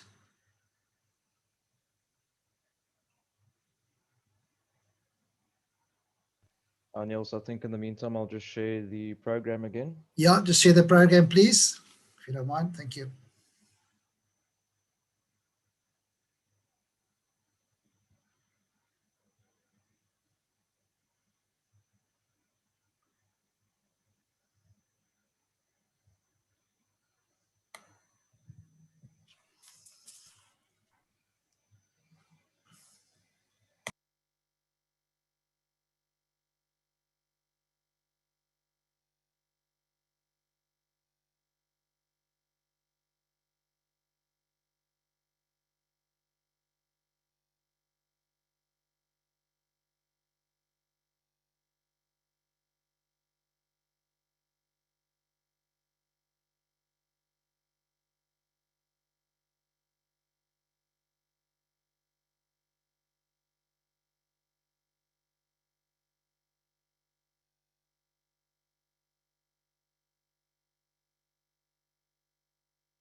But just to let all the delegates and attendees know that we are still here live and we are just getting Elise to reconnect. It should take a couple of seconds, maybe a time just to stand up and stretch from an ergonomic point of view. So we'll let you know as soon as Elise is back on.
Hi everyone, just confirmation received that Elise is just restarting her machine right now. She should be able to connect after that. The suggestion is that we take a couple of minutes break officially, and we should be back with Elise continuing with the presentation or someone else at 20 minutes past 11, 11:20. So if we could just take a short break and then we will continue with the presentations. We'll see you all back at 11:20 for a short comfort break. Thank you.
Okay. Okay.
Hi, Elise, can you hear me?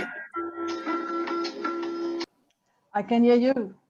We're Yes, just going to I'm back. continue with the, we're just going to, thank you, I see you back. We're just going to continue with the break because we did announce that we will start at 11:20 again. So there might be people that's only back then. So if we can just maybe Perfect. mute and put your camera off for now. Thank you.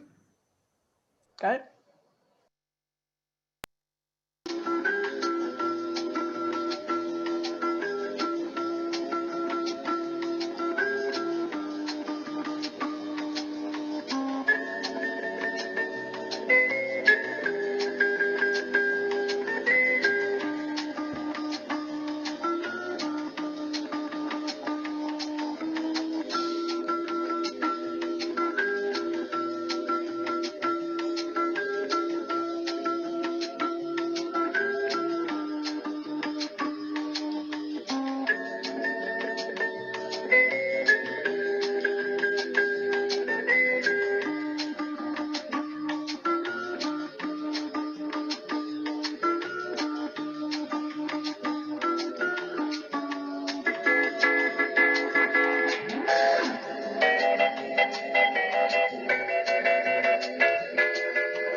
Right, welcome back, everybody. I trust you had a pleasant short break.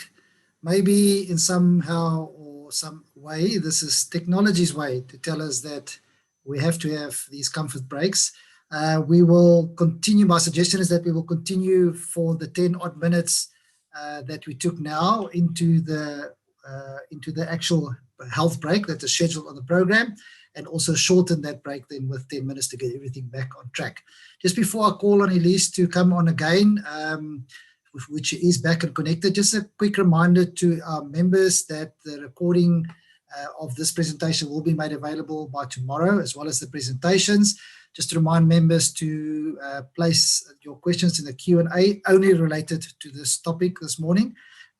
The panelists, as you can see, this is another information that I would like to give you, is that you will see there's just short of about 40 questions that's already been answered by expert panelists, both from the Department of Labour, Employment and Labour, as well as TC7 members. So have a look at that, because it's obviously something that you can learn from as well. So there's some 40 odd questions, or close on 40 questions that's already been answered. The panelists will select certain questions and indicate as such that they will answer live at the end of the presentation under the panelist session. Right, Elise, back to you. If you can please share your screen, your camera and your mic with us, and over to you for the rest of the presentation. Thank you. Great, thank you, Niels. Let me just share my screen. Okay.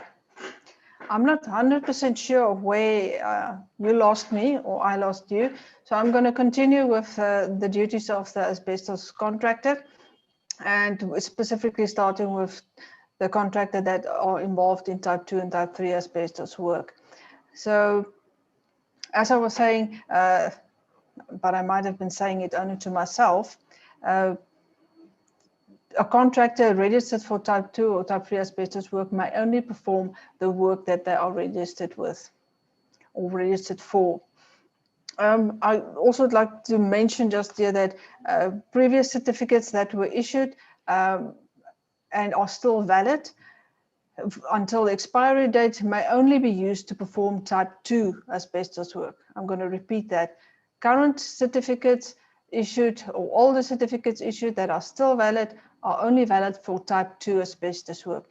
Any company who wants to perform type 3 asbestos work needs to reapply with the department. So your current certificate as a contractor that might only expire in 2023 is only valid for type 2 asbestos work. The contractor is also responsible for appointing an occupational health and safety representative, irrespective of the number of employees. Even if you have less than 20 employees, as indicated in section 17 of the Act, irrespective of the number, there must be a written appointment and somebody trained as an occupational health and safety representative. These contractors performing type 2 and type 3 asbestos work must, before the commencement of any asbestos work and during such work, ensure that the risk assessment is performed. That includes the identification of the hazards a person may be exposed to, assessment of the risk relating to the hazards based on a documented method, and document control measures to mitigate this risk. The risk assessment must be reviewed at regular documented intervals. So the document itself might indicate how often it should be reviewed, and when any incident occurs, and when the scope of work has changed. An up-to-date copy of the risk assessment must be made available at the relevant site of work. The registered asbestos contractor must ensure that the approved plan of work is submitted to the Chief Director Provincial Operations at least 7 days prior to the commencement of that work.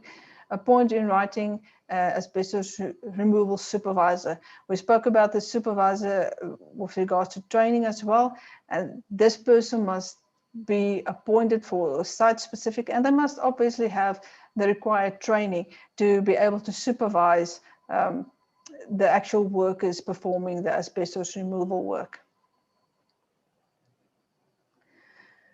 This contractor must ensure that at least the following information on every employee is recorded and kept for a minimum period of 50 years. You'll see that the requirement for keeping records has increased from 40 to 50 years because of the latency period that were discovered on asbestos-related diseases.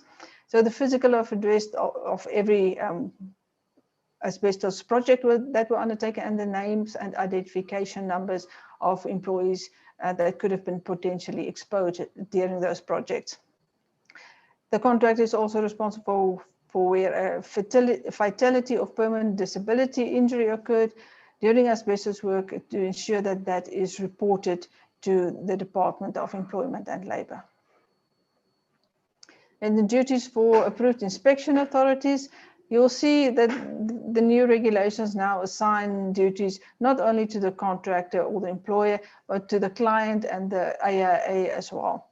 So where approved inspection authority is involved in type 2 or type 3 asbestos work, they must ensure that the appropriately registered contractor is involved.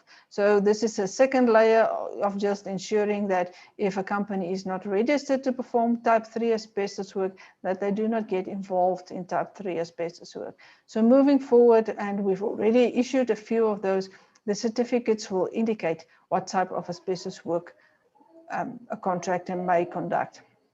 So as I said, previously issued certificates are still valid, but they are only valid for type 2 asbestos work. The AIA is responsible to obtain a copy of an up-to-date inventory of asbestos in place, because obviously they need to know what type of material, what's the volume, what's the state of repair of that piece of material. And in consultation with a registered asbestos contractor, compile a plan of work.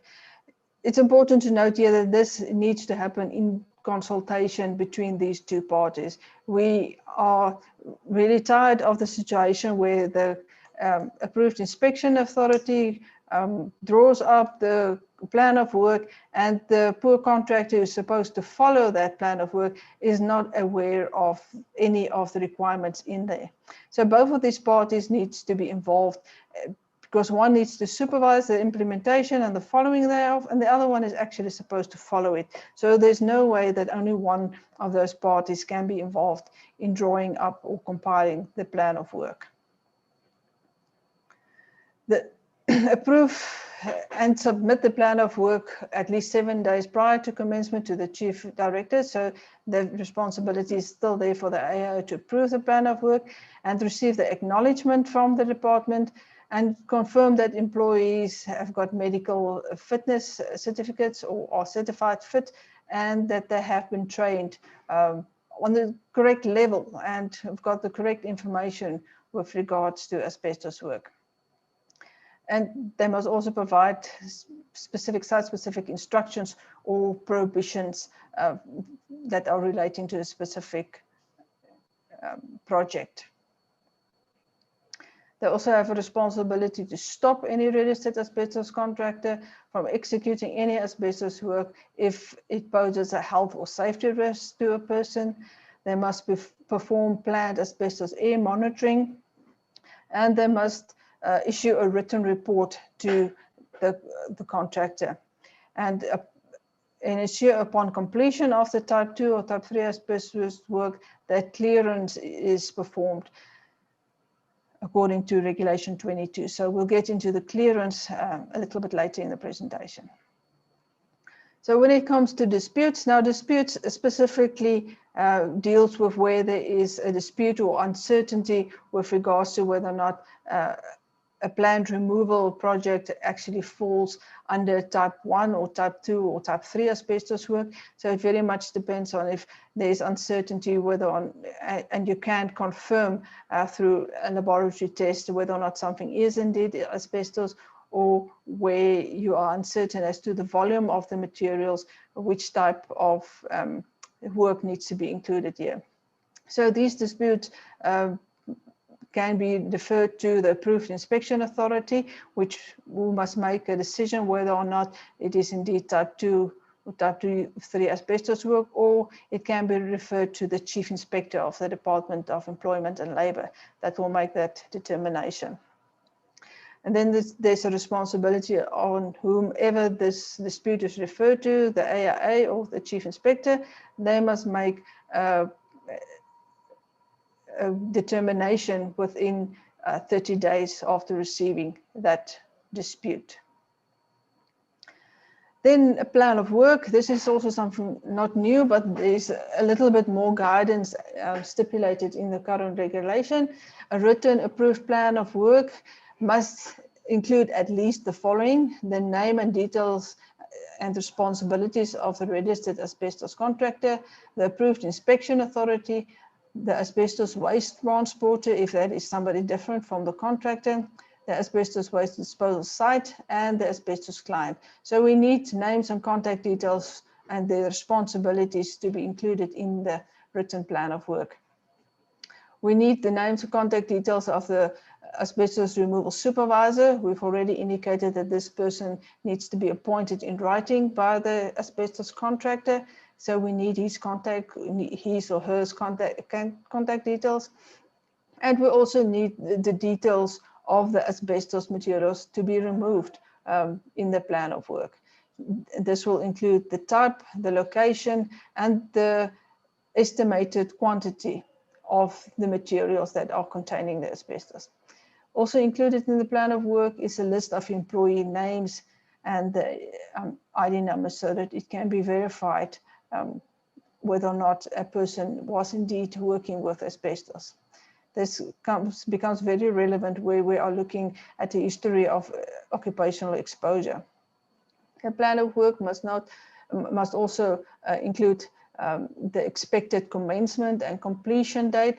And this is also important to be as concise and to be as accurate as possible. Just to give a commencement date of sometime during 2002 or the commencement date of somewhere in November is not adequate. Everybody needs to play a role in making sure that we plan these projects much better so that we can actually control the exposure much better. A plan of work must also indicate air monitoring methods and the frequency. This is what will be determined by the approved inspection authority. Details on how the asbestos materials will be removed. So this will give you step-by-step actual procedures that will be implemented. The requirements for the decontamination facilities will be included in the plan of work. The demarcation, the labeling and signage requirements will be addressed in the plan of work, and the procedures for decontamination of the work area, the tools and equipment. And then any emergency procedures must also be included in the plan of work. The method of disposal will be addressed, as well as the details of asbestos clearance certifications. So for a specific project, what will then constitute clearance at the end of this project? Will it include sampling, environmental sampling? How many samples will it include? Will it include a physical inspection? So all this needs to be clarified in the plan of work beforehand. And then any specific prohibitions that are only related to that site. The approved plan of work must have signatures from all three parties: the asbestos client, the registered asbestos contractor, as well as the approved inspection authority. Moving on to air monitoring, then air monitoring is required where the AAs are involved in type 2 and type 3 asbestos work, and the asbestos client must ensure that air monitoring is performed by approved inspection authority, is carried out in terms of HSG 248, representative of the employee's exposure. So it needs to be a representative sample. So depending on the size and the actual activities that take place, the size of the group that are involved in the work, that will determine the number of samples to make sure that it is representative of exposure. Also, the frequency of the sampling, how often will the samples be taken. The results of air monitoring must be compared to the OEL or the short-term exposure limit. And the environmental monitoring must be performed by approved inspection authority during type 2 and type 3 asbestos work. You would remember in the past the requirement was only for personal samples to be taken, but often the practice was for people to actually do take environmental samples as well.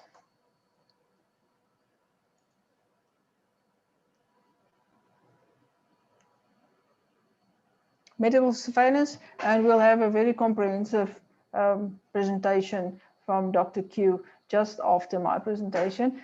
So I'm not going to go into too much detail, but the employer must establish and maintain a system of medical surveillance. So it makes it a little bit more comprehensive than just you must do medical surveillance. It must be a system, there must be a logic, there must be a flow behind this system. The employer is registered, so this system must be in place where an employee is registered as an asbestos contractor, either type 2 or type 3 asbestos work. In the opinion of the occupational medical practitioner, it's needed, or the occupational medical practitioner requires that employees should be under medical surveillance.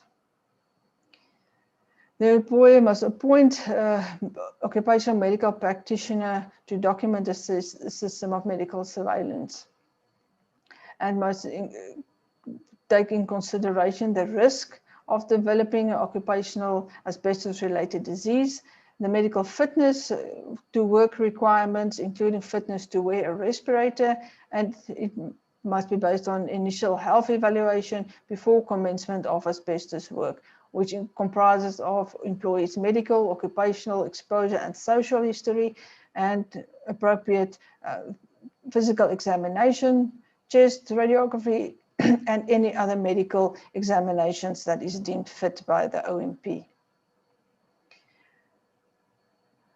Periodic health evaluations must be conducted. The duties of the occupational health practitioner must be indicated in this medical surveillance system, and making the documented system for medical surveillance available to the health and safety representative or committee. So this is important to note, that the expectation is that there is a system, a written plan, if we can put it like that, that should be in place. The appointed occupational medical practitioner must notify the employer in writing of the outcomes of the health evaluation, and it must include the following aspects. I'm going to leave that for the presentation after mine, that will provide more detail. The employer must not permit any employee who has been certified by an OMP to be medically unfit to work in a regulated asbestos area. So these workers may not be permitted to continue working with asbestos until, and if that occurs, until they have been certified fit once again to perform that work. The employer must record, investigate, and report all occupational diseases. And yeah, so moving on to the regulation dealing with regulated asbestos areas. So this is also a new aspect in the regulation, and any employer who undertakes type 1, type 2, or type 3 asbestos work must clearly demarcate and identify the relevant area. So if a removal project is launched, before that can start, that area must be demarcated with labeling, signage, a bunting, or the area must be cordoned off and indicated as a relevant regulated asbestos area. And the labeling and the signage must comply with Regulation 20. We'll get to that.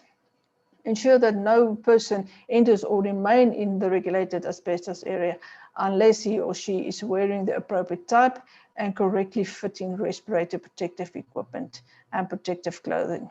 So this area must, the access control for these areas are of utmost importance. And obviously, where we are dealing with more high-risk asbestos materials under type 3 asbestos work, it becomes even more important to control the risk and prevent people from accidentally wandering into these areas. So equipment and facilities, employer or self-employed person must provide respiratory protective equipment and protective clothing suitable to protect against regulated asbestos fibers. Ensure that the respiratory protective equipment provides appropriate level of protection for the type of asbestos work that is undertaken, and ensure that the person's exposure is adequately controlled through this pieces of equipment. The employer must ensure that the relevant equipment is capable of keeping the exposure level to below the OEL for asbestos, and that the relevant equipment is correctly and properly used. So very important here is obviously training. Nobody will know how to properly use a mask or respirator unless they get trained. We saw that with the requirements coming in a couple of months, almost a year now ago, where everybody was required to wear a cloth mask. And how few people actually realized how important it is to actually be covering both your nose and your mouth. So where some of us might have thought it goes without saying, obviously, to be able to correctly and properly use the equipment, some training is required. And ensure that the equipment is kept in good condition. We all know once there's a defect, the protection that this equipment provides is really not adequate anymore. An employer or self-employed person must ensure that all protective equipment contaminated with asbestos dust is thoroughly cleaned and handled in accordance with the following: where personal protective equipment is cleaned on the premises of the client, care must be taken to prevent contamination of other areas and other equipment. Water that is used to clean this equipment must be filtrated before it is released into the environment again. Subject to the facilities regulation, an employer must provide employees involved in type 1 and type 2 asbestos work with adequate washing facilities. An employer must provide employees involved in type 3 asbestos work with a decontamination facility. And this is something that we will verify upon registration of these contractors registering for type 3 work, and also obviously when the plan of work is submitted to the department, and inspections by our inspectorate on site to ensure employees to meet the standards of hygiene. So it's also important to provide the training as to how these decontamination facilities actually work. What are the aspects of coming into the clean area and the dirty area? Why are those so important?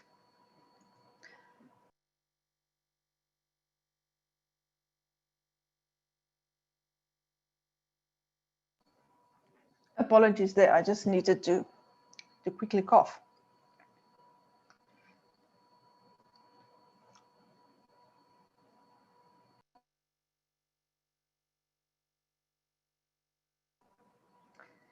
So moving on to the labeling and signage, all asbestos in place that were listed in the inventory of asbestos in place needs to be labeled, must be clearly and legibly identified using the pictogram specified in Annexure 1. We'll get to the annexure at the end of the presentation. So basically that is a requirement, as I said earlier, where asbestos in place has been identified in a building, it must be indicated as such. Just a little discreet sticker or signage placed on it would be adequate. The idea is for people to know that this material is actually asbestos containing, and to be clear and to be careful in the vicinity of those materials, and should damage occur, then to know how to react to that. All asbestos waste must be clearly labeled. So there is a separate labeling requirement for waste, and I've seen some of the contractors have already moved from the old signage to the new one required in Annexure 2, Annexure 1.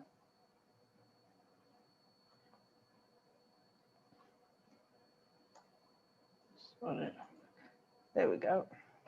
Any asbestos containing soil or land, as we heard from the Inspector General's presentation this morning, we unfortunately as a country have a legacy of asbestos in our communities. So where land or soil are contaminated with asbestos waste, or where asbestos is naturally occurring, and we can demarcate those areas to keep people away from it, the signage prescribed in Annex 1 should be used to do that. And any regulated asbestos area must be clearly demarcated using the pictograms and signage. We've already spoken about regulated asbestos areas, and that is under Regulation 18.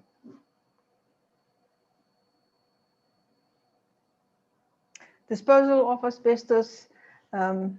Yes, any employer must ensure that all asbestos waste is placed in containers that will prevent exposure during the handling. So these containers must protect the waste or the material from elements such as wind or rain or any other activity that can disturb and release fibers. The premises structure or area are thoroughly checked and ensure that the asbestos waste intended for disposal have been removed. So this requires a thorough inspection and a walkthrough after a project has been completed to make sure that all asbestos has indeed been picked up and removed and is ready for disposal. All vehicles and reusable containers or any other similar articles are cleaned and decontaminated after use. Very important, we don't want to take equipment to the next site and distribute asbestos fibers through that. A document is obtained from the asbestos disposal site as a proof of final destruction or final disposal of the asbestos waste. All persons involved in the collection and transport of asbestos waste are provided with suitable protective equipment. So this includes the person who's actually driving the vehicle to the landfill site. They need to be provided with personal protective equipment, and along with that, obviously, be instructed on how to use it properly. The drivers of vehicles carrying out asbestos waste must be provided with written instructions on safety procedures. This is intended to make sure that if something should happen en route, that these drivers are actually aware of the materials that they have been transporting, and that they can act and inform appropriately and in accordance with that.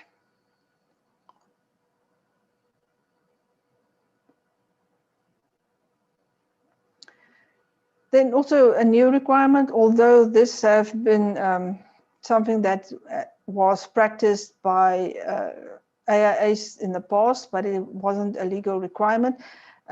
Maybe Niels, I don't know, I see we are about 2 minutes from taking a break. I think it would be appropriate to stop maybe at the beginning of one of the regulations. If you agree, maybe we can start that break now.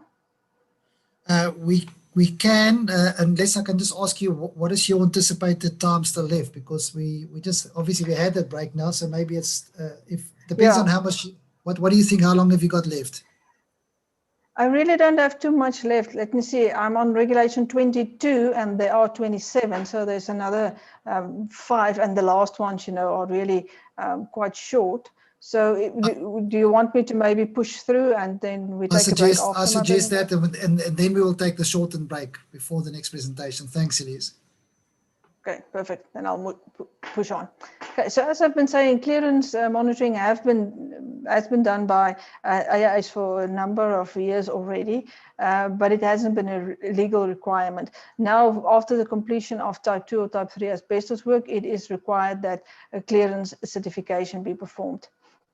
This shall include conducting of a thorough visual inspection, conducting of air sampling to ensure that compliance with the clearance indicator, which is defined in the regulation, and ensure that all asbestos waste has been removed.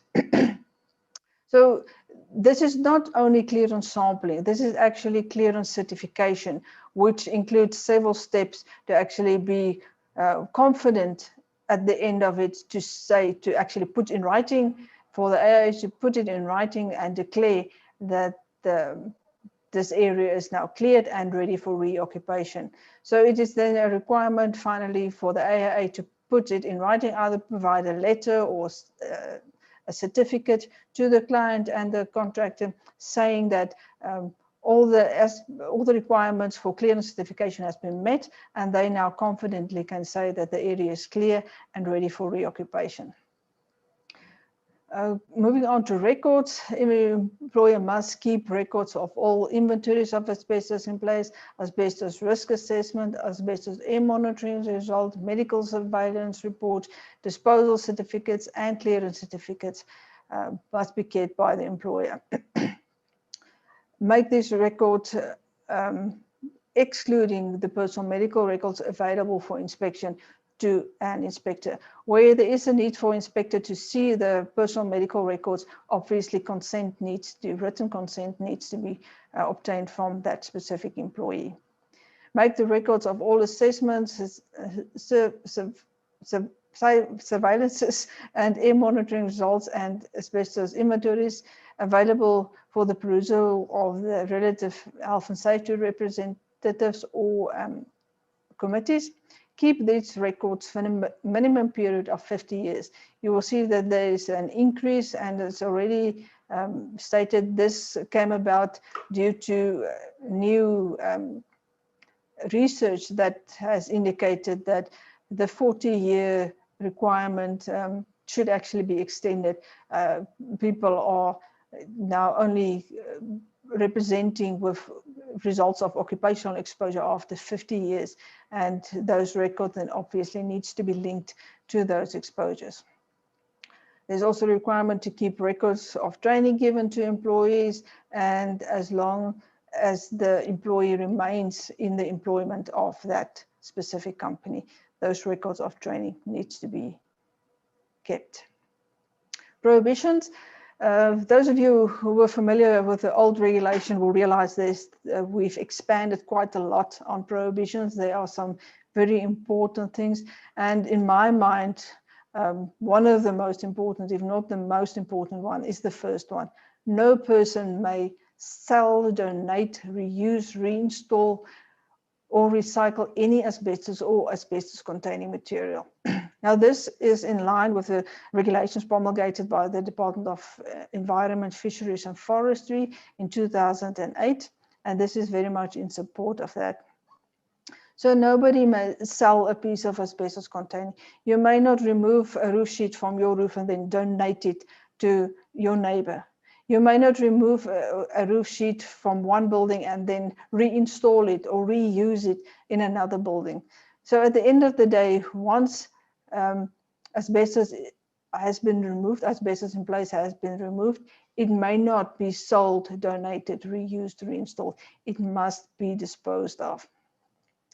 Nobody may clean or prepare the surface of asbestos containing material. So once again, very important, and this will require a step change for everybody in this country. So if you have not been maintaining a piece of asbestos, say for instance, a piece of asbestos roof sheet, and it's in bad state of repair, your only option is to remove it. If you cannot paint it or make it safe without cleaning or preparing it, your only option is for removal, and that then needs to be addressed in your maintenance plan or your management plan for that matter. So I'm going to repeat that. Nobody may clean or prepare a surface. So if you need to paint a roof sheet and you need to clean or prepare it, you cannot do that anymore. If you need to encapsulate or you plan to encapsulate, but you need to clean or prepare a surface to do that, you cannot do that unless you can just get on there with a paintbrush and start painting without any cleaning or preparation. The cleaning and preparation is not allowed. Now, the reason for that is during the cleaning and preparation, it's the scrubbing, it's the disturbing of the fibers, and that is actually where fibers gets released and gets airborne. So although we are happy with painting of asbestos containing materials, the preparation of those surfaces is where the risk is very high, and that is no longer allowed. Nobody may temporarily store any asbestos or asbestos containing materials for longer than 3 months after the completion of removal work.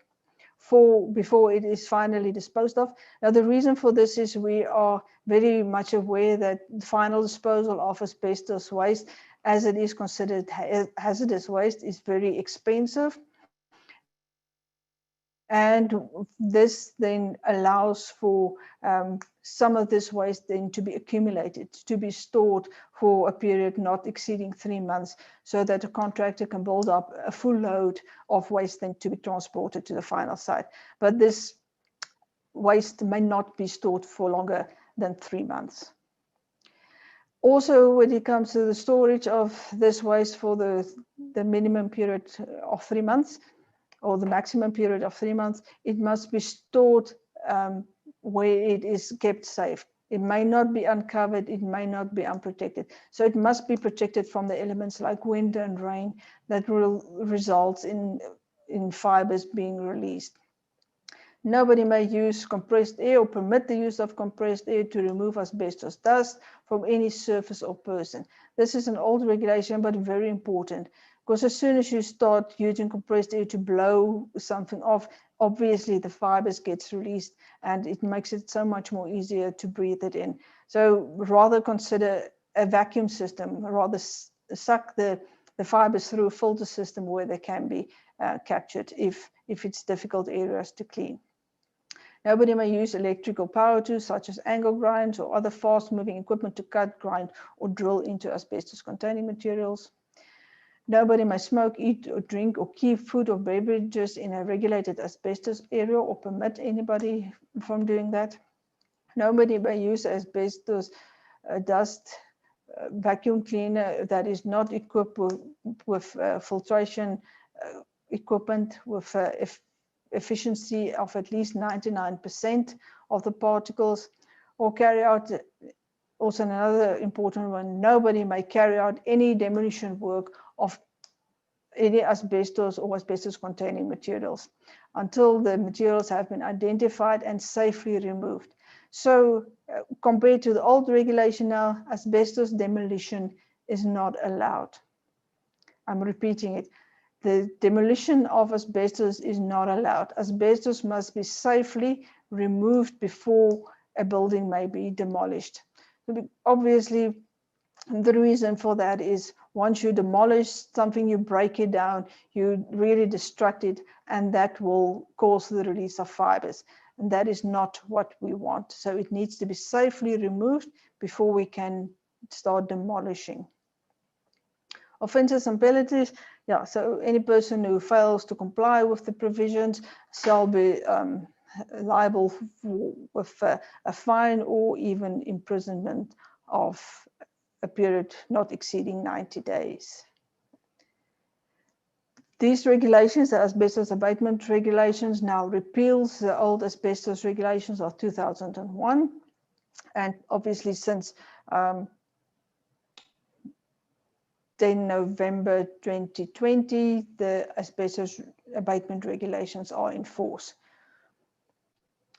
The regulations will be known as the asbestos abatement regulations, and there is implementation lagging period for regulation 3 and regulation 20. So there is a period of 18 months allowed for asbestos in place to be identified and included in an asbestos inventory, and also for those materials to be provided with labeling and signage as contemplated in regulation 20.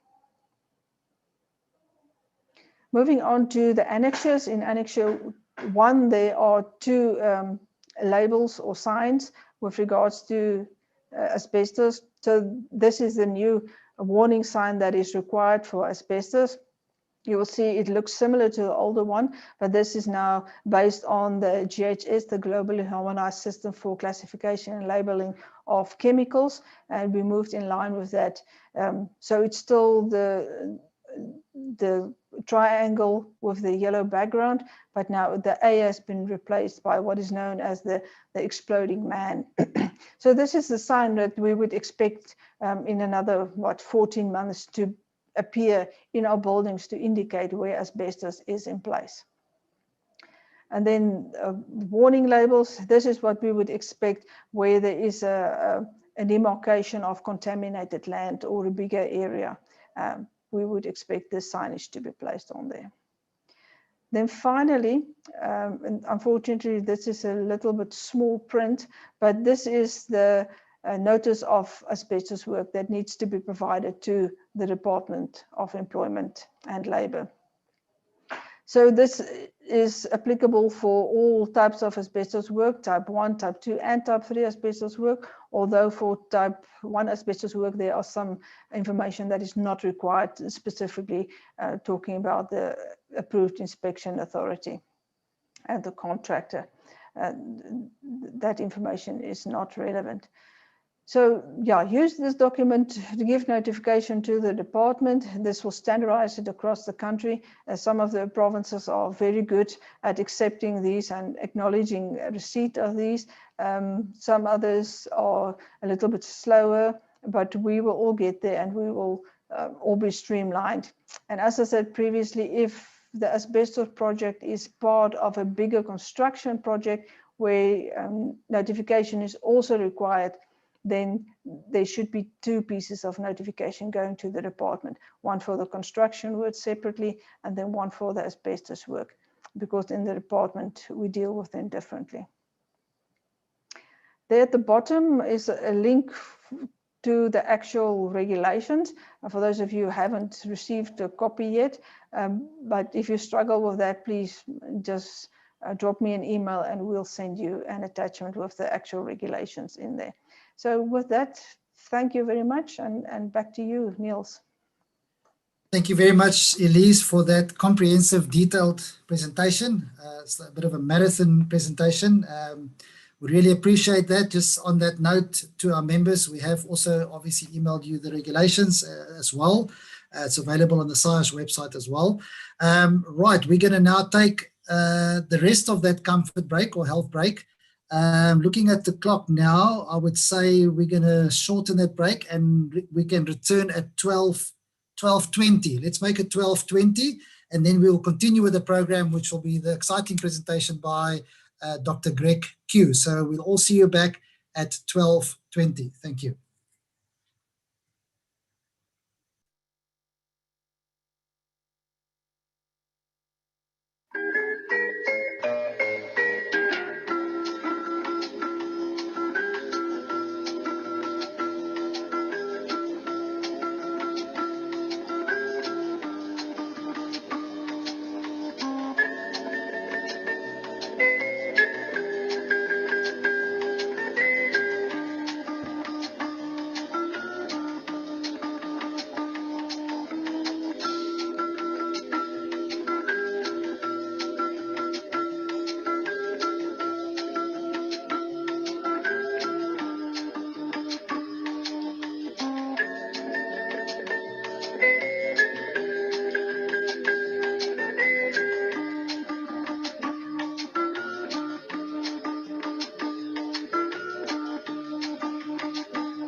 Right, welcome back, everybody. I trust that you feel refreshed and that you are ready for the last session of this webinar, the workshop on the asbestos abatement regulations to 2020.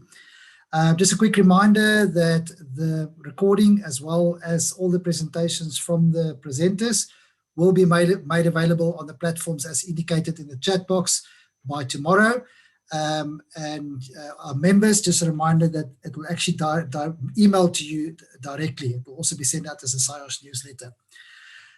Also, just a reminder that the Q&A section has been extremely active. If you go and look there, let me just quickly open it now. You will see that there are no less than 64 questions that has been answered already by the specialist and the panelist that's on this webinar today. So please have a look at that. But also, please, if you have any further questions for the Q&A session with the panelists at the end, please place that in the Q&A section, and our panelists will also, as we carry on with these presentations, answer them. Right, we move on with the program. We are very honored and pleased to have a real specialist in this field, Dr. Greg Q. Dr. Greg Q is a registered occupational medicine specialist with the Health Professional Council. He's also a member of the TC that developed these regulations. And to present to us this afternoon on the topic medical surveillance for asbestos workers, please welcome Dr. Q. Dr. Q, if you can share your screen with us, please, as well as your camera and your sound. And over to you. Thank you very much. Right. Thank you so much, Niels. Just can I confirm that everyone can see the presentation on the screen? And yes, we can indeed. Can I go ahead? No, we can indeed. Okay, perfect. Dr. Q, is it possible that you can share your camera as well? It will only be a small little box. So. Yes, thank you. Thank you so much for reminding me. I'm having difficulty with my camera, Niels. So I'm going to spare my audience having to see me. My apologies. I'm working off a second screen. So is it okay? I'm going to have to do without the camera. Thank you. Over to you and enjoy. Yes. Thank you, everybody, and thank you, Niels, for this opportunity, and in recognition to my colleagues from the Department of Employment and Labour and panelists. Here we go with the Regulation 7, medical surveillance. There's quite a challenge for me today because we made substantive changes. The committee made substantive changes to the pre-existing regulations and even substantive changes from the first draft that came out. So today I'm going to give a quick background, what we were trying to achieve. We're going to look at the criteria for doing medical surveillance. We're going to introduce this idea of a documented system of surveillance that you've heard spoken of before by Lise. And then the certificate of medical surveillance, that's a new concept, a lot of new concepts here. Return to work clearance is not new, but I just want to address it briefly. And then in the last couple of sub-regulations that are being administered to duties. So what were we trying to accomplish? Firstly, we wanted to have better alignment with the current and in fact future hazardous chemical agents regs. We felt that the previous asbestos regs were a little disconnected. We want to introduce this idea of a system.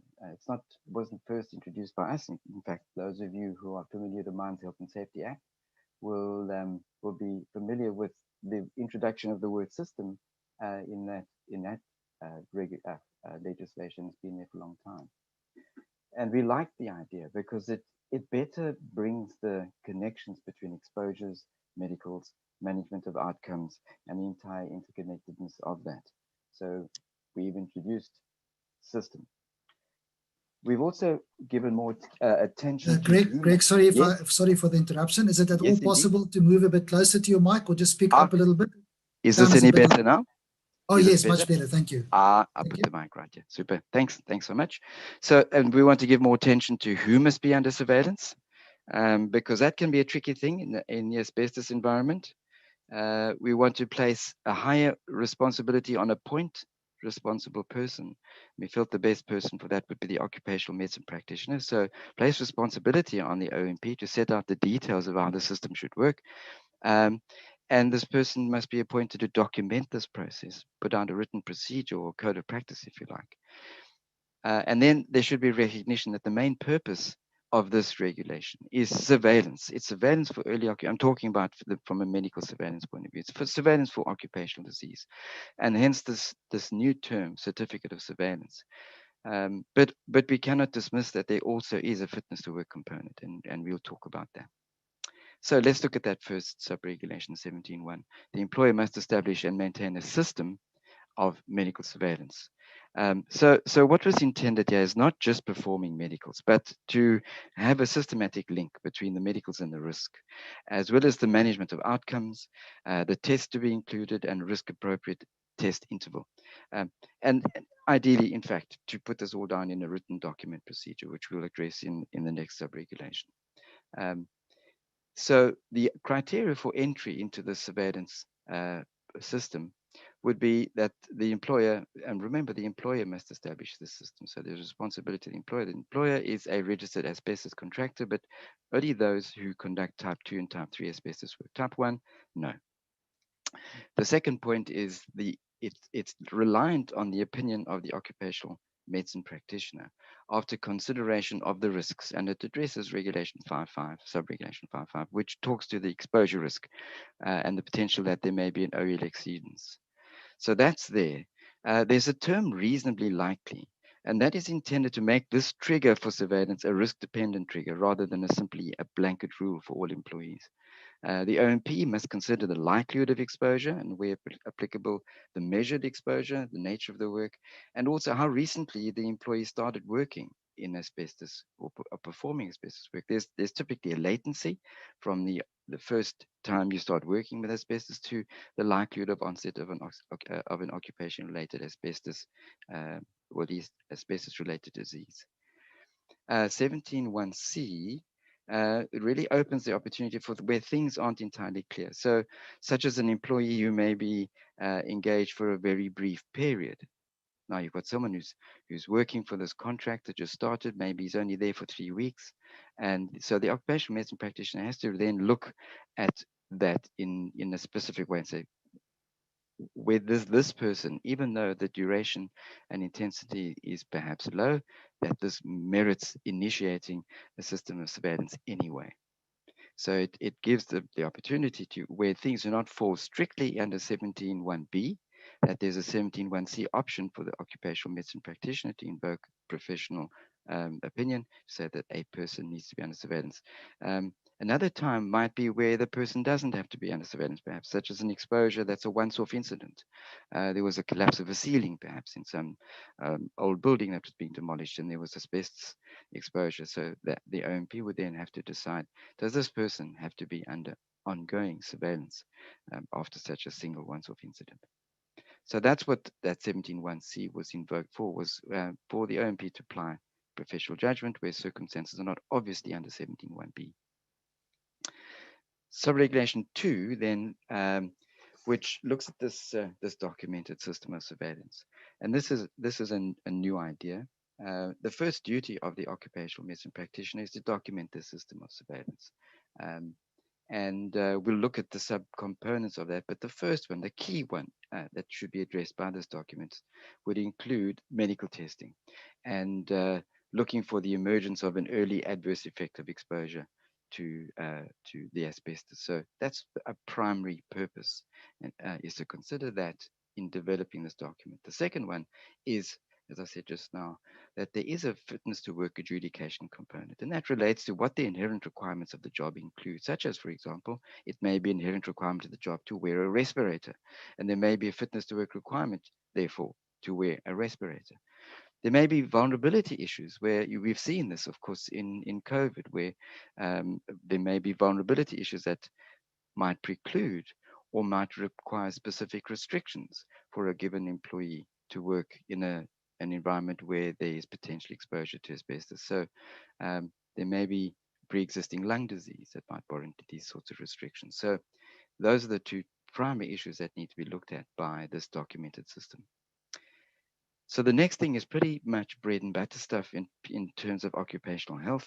It's really talking about what sort of tests should be included, for example, at the initial health evaluation. But here's a new concept, and that is that, as opposed to before, where the initial health evaluation had to be sometime within, sort of 30 days of starting, given that there's a fitness to work component here, a person needs to be able to wear a respirator. That means you can't do the medical after the person started. The person would need to be declared fit to wear the respirator and to work in this environment before commencement. So that's a small departure, but otherwise, the rest of this is pretty much business as usual.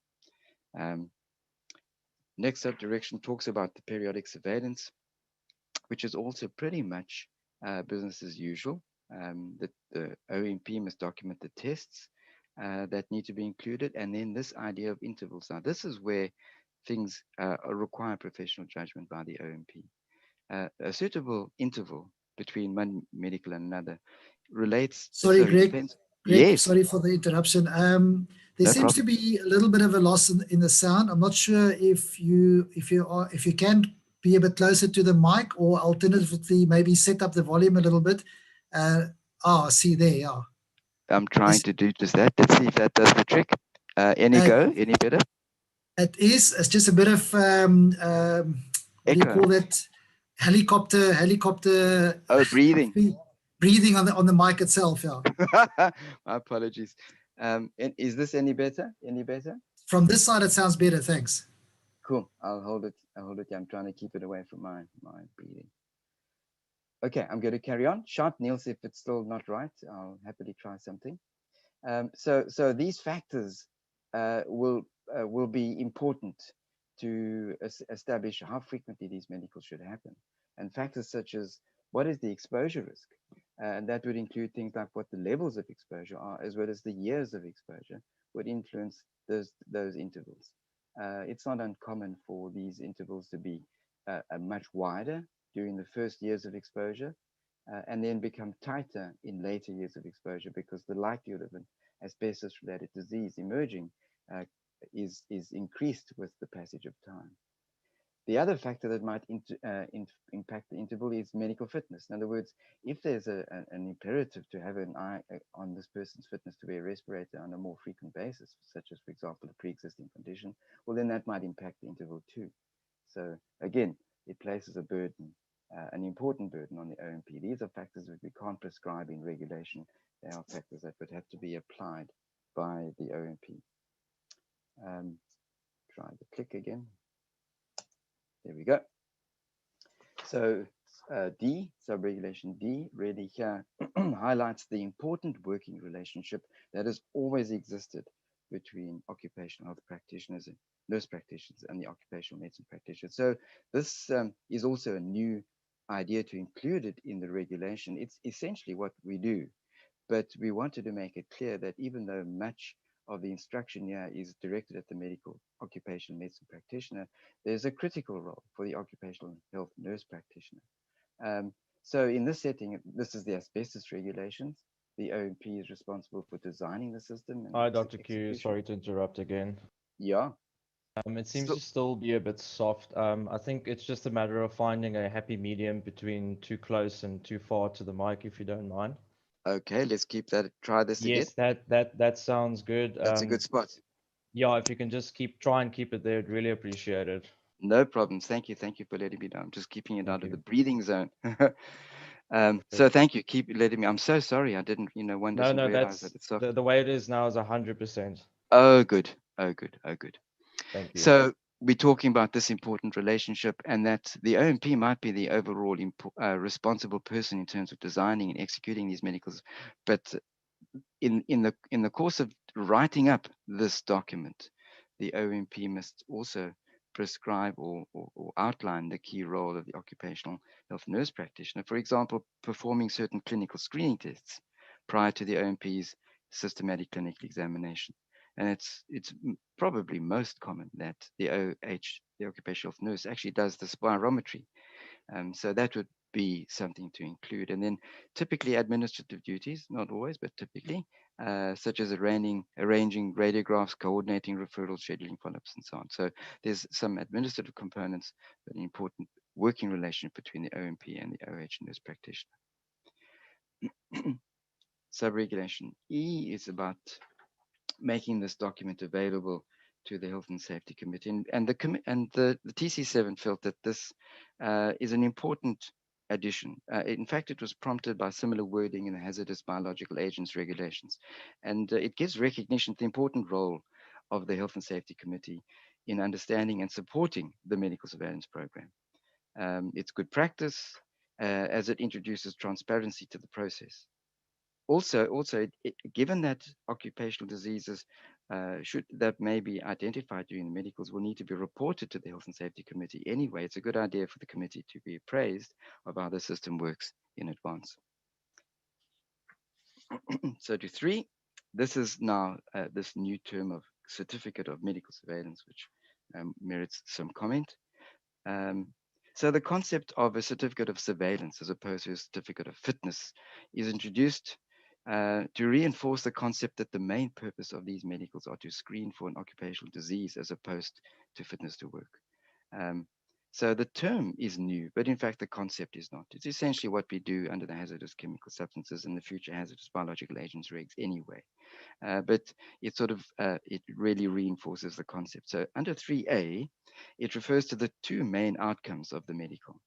And that would be addressed in this certificate of surveillance. So it's to note that this person appeared for surveillance, the outcomes of that surveillance, whether specifically if there was an occupational disease identified, and then make a reference directly to whether there's a fitness to work issue as well.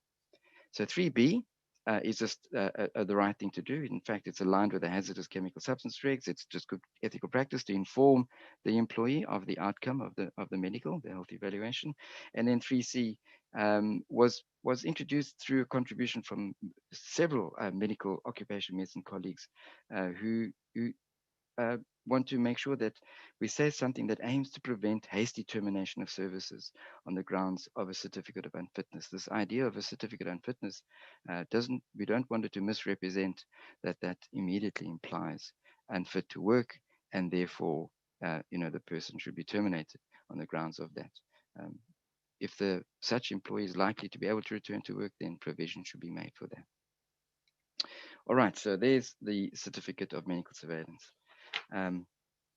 This return to work clearance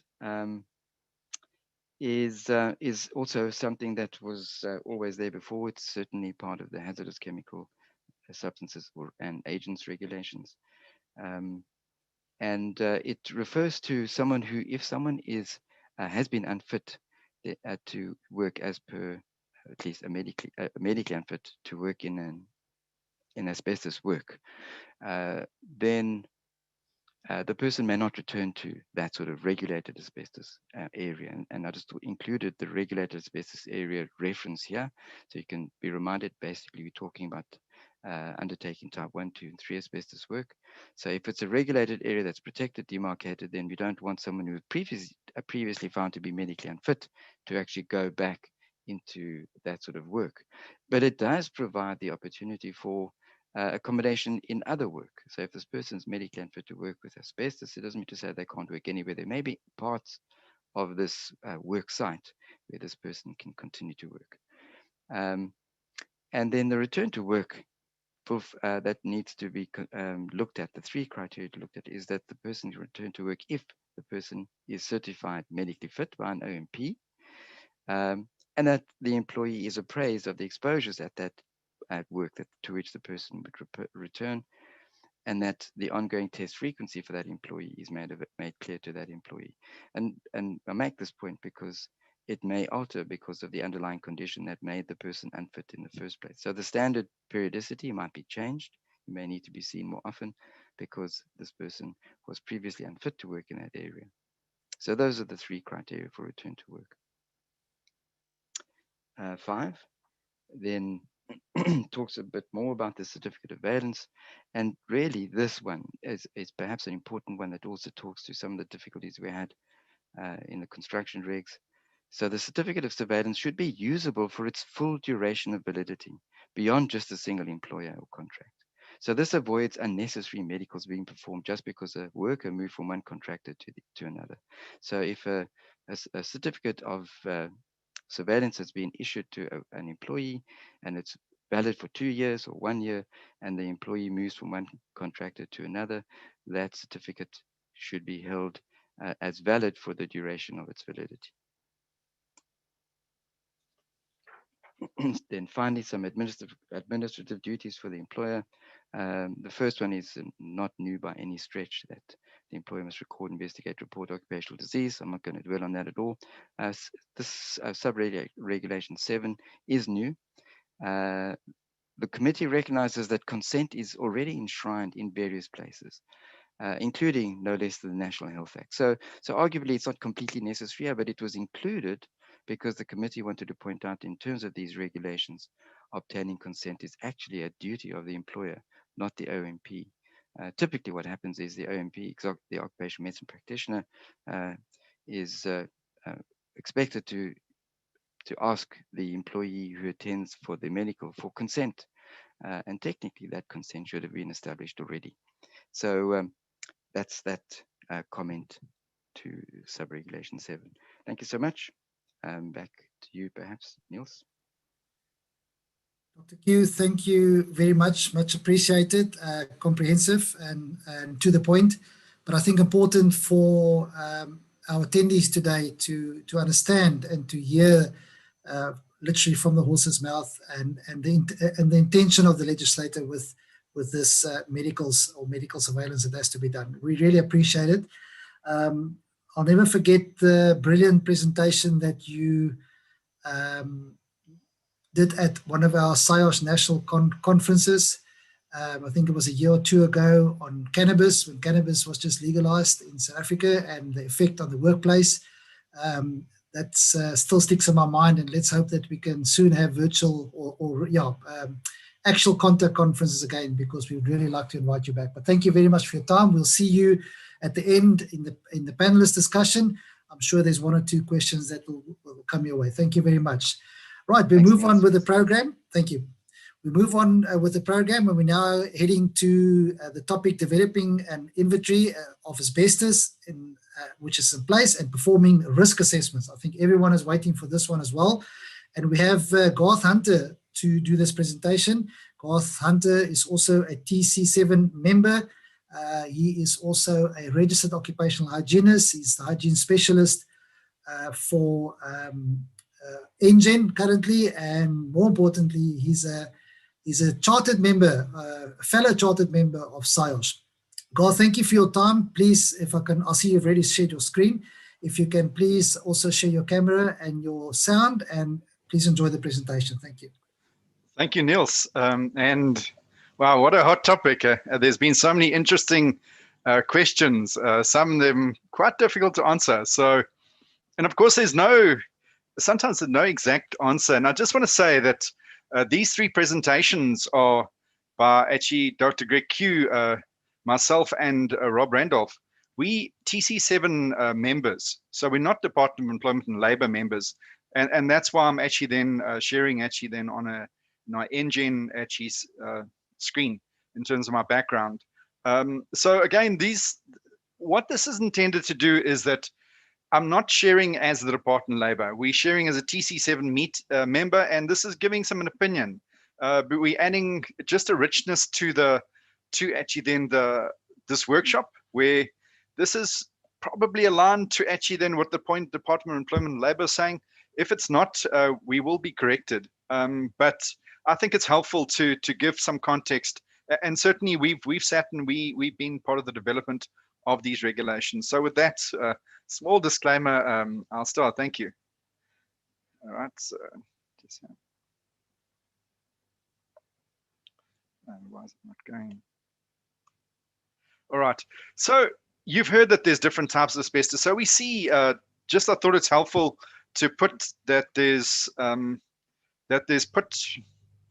three types of asbestos you'll find. It's white, brown, blue asbestos, and by far the most common is actually chrysotile, the white asbestos. The blue color is actually quite a vivid, actually blue. And I just thought I'll include a little bit of background. Is that you can then see actually, you see 2020 there. So we still look at in the UK. The UK just has better stats than pretty much most other countries in the world. I don't know any other country that's got more comprehensive stats than actually the UK. And you can see the numbers of mesothelioma cases, which typically associated with chrysolite, the blue asbestos, asbestosis, pleural thickening. And you can see those graphs, and we're just over the top, but we still got a lot of cases. So asbestos is with us, unfortunately, for many years to come. Then I just want to highlight this. It's important to understand that we don't operate in a vacuum.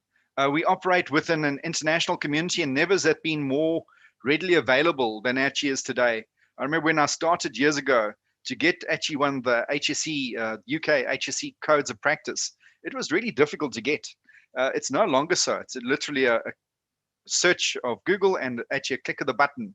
And there's huge, tremendously useful resources.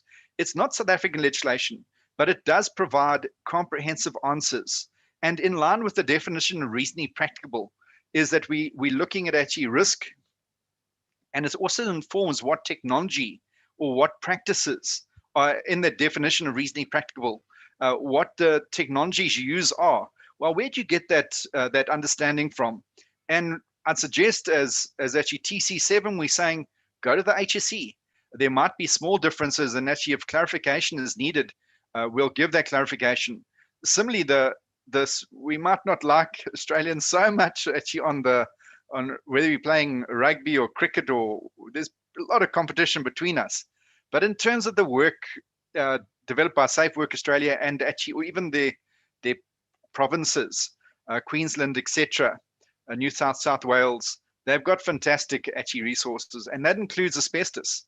And we've referenced actually both the HSE and actually the Australians in developing of these regulations. And we like to say we stand on the shoulders of giants. This isn't all the TC's own work. So the most popular question of the day, I'm glad I'm sitting on this side so you guys can't chuck any tomatoes at me, and I might deserve tomatoes to be chucked at me, I don't know. But the purpose is it's good to talk about then who this competent person is. And with the backdrop of, and I didn't set this up knowing that we'd actually have this much interest in the definition of competent person, but it is useful to reference then other countries. And so going through and preparing for this presentation, I found this in their guide, what the Australians say. And I think that there might be small changes between the practice, because really what our regulation, our definition is saying, is it's saying you have a definition and you have an NQF qualification, but it's also in relation to the task. So for example, you'll see that there's a number of different types of asbestos risk assessment. So if you've done, let's say, you're doing asbestos identification, and then you're doing asbestos removal, you're doing that assessment, there's a different scope of practice required. And so if you don't have experience, you have experience in identification, but you don't have experience on repair or removal, then you may be a competent person for the identification part, but you may need to pick up additional competencies in order to become that competent person for the other parts. And so the definition of competent person in the regulation itself is appropriate, and it's aligned to all the other definitions of competent person across all the other regulations. So if we look at then what it says, the knowledge and skills to carry out the task, and that's what I'm speaking about, the task of removal, the task of identification, the task of repair, through training, a qualification or experience may mean that a competent person is a person who can identify asbestos, is trained to handle and take asbestos samples. And there's a particular methodology you have to take asbestos samples with, because you can actually end up exposing yourself to asbestos if you don't have that understanding. So the knowledge and experience to identify suspected asbestos, and it's something which you've been working with years, and even knowing where to find asbestos. It's far from obvious, and where to find asbestos, and this is really a learned skill. And to be able to determine risk and control measures, familiar with building construction practices to determine whether asbestos is likely to be present, able to determine that the asbestos material may be friable or non-friable asbestos. So to understand whether it's actually then asbestos cement product, whether it's actually then the type of lagging, the percentage of asbestos used actually in the lagging. Sometimes you find that actually there's a mixture of, I've seen it, and we all will have actually then a mixture of fiberglass and asbestos actually then joined. So, and sometimes you find actually just bright blue asbestos is actually lagging. We've also found, so I've worked actually at a refinery, engine refinery for 10 years. And we've seen sometimes part of the line will actually have asbestos in, part of the line won't have asbestos in. And so there's some practical experience that's actually needed to actually identify it. And then over here, it goes into this definition, goes into people who likely to be competent people. And of course, this is it's not to be our definition in terms of then the competent person is correctly wide and correctly. So you've got to then take then the competencies required, the task that needs to be performed, and determine then whether you can actually, as reasonably practicable, and also looking your qualifications in terms of the NCF, not just that you have qualifications in terms of the NCF National Qualifications Framework, but those qualifications are specific to asbestos. Only if they actually relate to asbestos, or in your qualification, you actually then had done work which would enable you to obtain those competencies, would they actually be deemed to be actually then appropriate qualifications. So I'm not making a call as to who is or who isn't actually a competent person. Rather, I hope to have given something of a framework to think about actually whether a person's actually, you have an internal competent person or you need to get an external competent person. All right, so let me then go into, I'm going to cover just a few of the regs, and I'm going to try and give you some practical experience or understanding of then the implementation of the regs. And you see that the identification, in line with what I said, is identified by a competent person. And the purpose of this is that you'll see that Elise covered in overview, and I'm covering in detail. And at the refinery and many of the other plants, so I'm a national, sub-Saharan Africa is my scope. We found many places where we thought we were asbestos free. On the next cycle, we get an AIA to actually come in and actually look, and we suddenly, there's an asbestos pot plant or an asbestos at the refinery. I think we've declared actually areas being to be asbestos free, I don't know how many times. And we come back and we say, we find more asbestos. So you can see over there, this lady celebrating, and while she's celebrating, actually somebody overtakes her.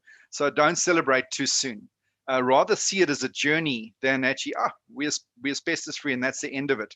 You need to be continually aware that asbestos can actually be present in the work environment, and that it is a process of a number of cycles before you can actually determine that you're actually asbestos free. Then an excellent product, NewTek. NewTek was made by Everite, and you can see the Everite sign over here. The Everite Big 6 asbestos was also then made by Everite as well, using the same molds. And this has a lot of implications. And while it's like today, I know that I built this, but I know I put a pipe in my wall. But actually then, over a while, over years, I start forgetting exactly where I put it. I'll give an example at the refinery. In our, we've got one of the buildings, and at this tree, a Casuarina, actually in a big storm, actually a big branch blew off and fell onto the roof. And I know that maybe I'm one of the only people who remember that actually then, so probably about a third of the roof is then actually made of NewTek. And NewTek is actually then, it's cellulose fiber taken from wood pulp, and they autoclave it, and they make then an asbestos looking material. So it's very low risk. There's, I guess, a little bit of silica, but actually just in the cement, but a very low risk product, and actually very good for, it doesn't corrode, very durable, and at the coast, it certainly has application. But Everite, and the asbestos made by Everite is actually, it looks identical. You take these things, the NewTek, it looks new now, but in 5-10 years time, you are not going to tell the difference between actually then asbestos and actually NewTek. If you've been at it for years, you can actually identify them, but it's still pretty difficult. You still actually really have to apply your mind. And so the understanding of everything that looks like asbestos isn't necessarily asbestos is an important one. What we've done, I'll speak about our engine experience, is we painted, and somebody asked me a question about actually the exact, do we have to substitute actually then the, well, they didn't ask me, they asked in a Q&A here. Do they have to substitute then the old signage, the old labels for the new labels? Certainly what the most important thing is that it's big, it's clear, it's visible. So if you took an official stick and you stuck it on top of a roof, It's going to fall off. You come back 6 months time, that sticker is not going to be there. What we've done is we actually then had a template made, and on that template we actually then put a big A, and we made it big. It's probably around half a meter by half a meter, and we painted it yellow. And then also, in order to avoid taking off, and it's happened, new tech roofs, we say, oh, that roof is new, that roof is asbestos. Turns out to actually we took a whole roof off, which was in fact new tech.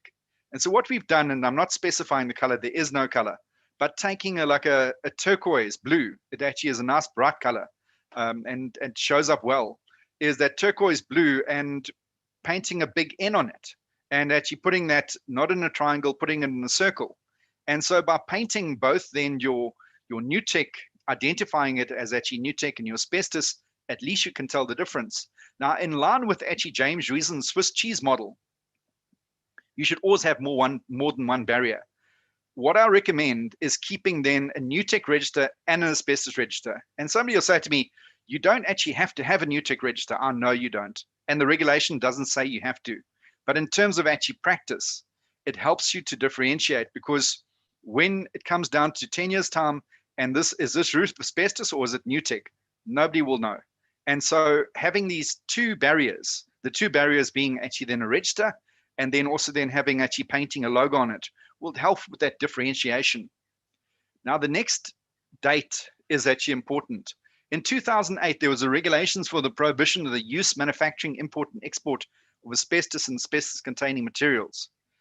What you can use this for, you can't say that anything that's actually newer than 2008 doesn't have asbestos, because if you look at, remember what I think was, what was shared earlier, was that you can actually still have asbestos products coming in, even if they're actually banned. But what you do know is that anything older than 2008 is definitely asbestos. New tech wasn't actually produced before, my understanding is new tech wasn't produced before 2008. And that makes it actually quite nice and easy as a basic assessment to say, when was this building built? It was before 2008, it's asbestos. If it's you think it's actually newer than 2008, well then of course the question is, was it new tech? And then identifying asbestos by site can be difficult.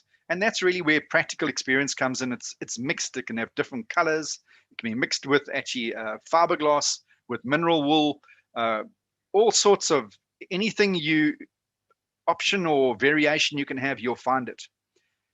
Then another thing is that's important is that there's practically no association between risks, sensors and risk. It doesn't smell, doesn't irritate. If I took actually asbestos, I remember when I was an inspector of the Department of Labor at that time, and actually somebody came up to me and they said it was an inspector who had, he wasn't familiar with actually asbestos, and he had gone to Ferodo, which used to make in those days asbestos brake pads. And he took a handful of asbestos out the hopper, and he showed me this handful of asbestos. And it wasn't irritating to his skin. He could have breathed it in. He had no mask on. And, well, it was no more harmful, or seemed no more harmful at that time than actually if it were dust. And that's the problem, is that don't rely on the fact you can take an angle grinder and you can cut through asbestos and you think it's actually having no effect. But it's like the snake in this picture here. You see there's a snake here? There's he lying over here. And he's like a puffadder or rinkels. And when you stand on him he's going to bite you. But of course, the bite is a lot longer. It takes a long time to actually get that, feel the effect of the asbestos. But in effect, it does have. That's for certain. And it's also not, it's not like smoking. You may or may not get cancer. If there's a direct relationship between actually a linear relationship, pretty much between actually then actually exposure to asbestos. If you get exposed to X amount of asbestos, you typically would get X amount of fibrosis or asbestosis. Whereas there's not a nice linear relationship between, let's say, bronchogenic carcinoma, mesothelioma, cancers related to asbestos, and then exposure to asbestos. I believe Steve McQueen, he traveled across the Atlantic actually then in a ship, and actually had a lagging actually on some of the pipes. He breathed it in and actually got mesothelioma and actually died. So there's not necessarily on the cancer side a nice linear relationship. Also, the threshold of effect for cancers you can't easily determine it, as opposed to for asbestosis, which is a fibrosis, a lung disease. Basically, you get pleural thickening, you get pleural plaques, you get fibrosis actually in the lungs. There's a relationship there, a linear relationship between the amount you're exposed to and the disease.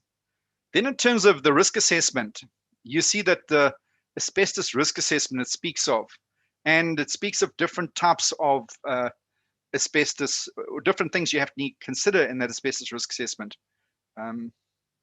Sorry, I meant to actually cover the inventory here. My apologies. Regulation 4 speaks of inventory of asbestos in place and the risk categorization derived from the asbestos risk assessment as detailed in 5.3. Here's 5.3. So if you're conducting the asbestos register or the asbestos inventory, moving on from the identification, you have to actually consider these things here. So the risk is, so the inventory and the asbestos risk assessment in terms of 5.3 is indelibly tied at the hip. The two are one and the same thing. Then in terms of the inventory, you actually have to write it down. And you need to have then the skills as a competent person in order to be able to identify it. And there's some things which are differ from actually a typical risk assessment in here, is that there's some, for example, the condition of the asbestos. It's how many people actually visit, how accessible is it? These are these are some of the features, because typically you could call it actually then hazardous chemical agent, because there's other dusts which are actually toxic.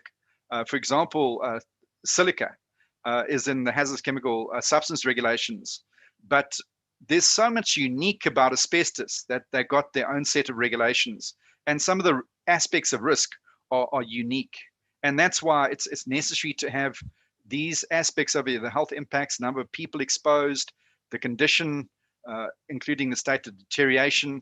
All of those aspects need to be considered in the risk assessment, which is linked to the inventory. So in order to do the inventory, you must do the risk assessment. So what is an asbestos risk assessment? It means a risk assessment, risk categorization. When we speak of risk categorization, you'll all be aware of likelihood and the consequence. Likelihood in occupational hygiene terms, you talk about typically exposure. And there's a unique actually asbestos risk assessment tool, which you actually consider these aspects over here in the risk assessment tool. But really, that's what we're talking about. We're talking about taking the things which you're familiar with, likelihood, consequence, likelihood, severity, etc., those terms, and actually putting into risk assessment. And speaks about risk categorization there. So really your risk assessment tool, which you all be familiar with, is the type of tool you'd use. I thought this is helpful, and this is what I intended, hopefully the contribution I make to, in addition to Elise's presentation, is that asbestos risk assessment, there's three types of asbestos risk assessments. So first of all, we've spoken about the risk assessment for asbestos in place, and that's what we saw earlier on this inventory. This over here, that's inventory, that's 5.3.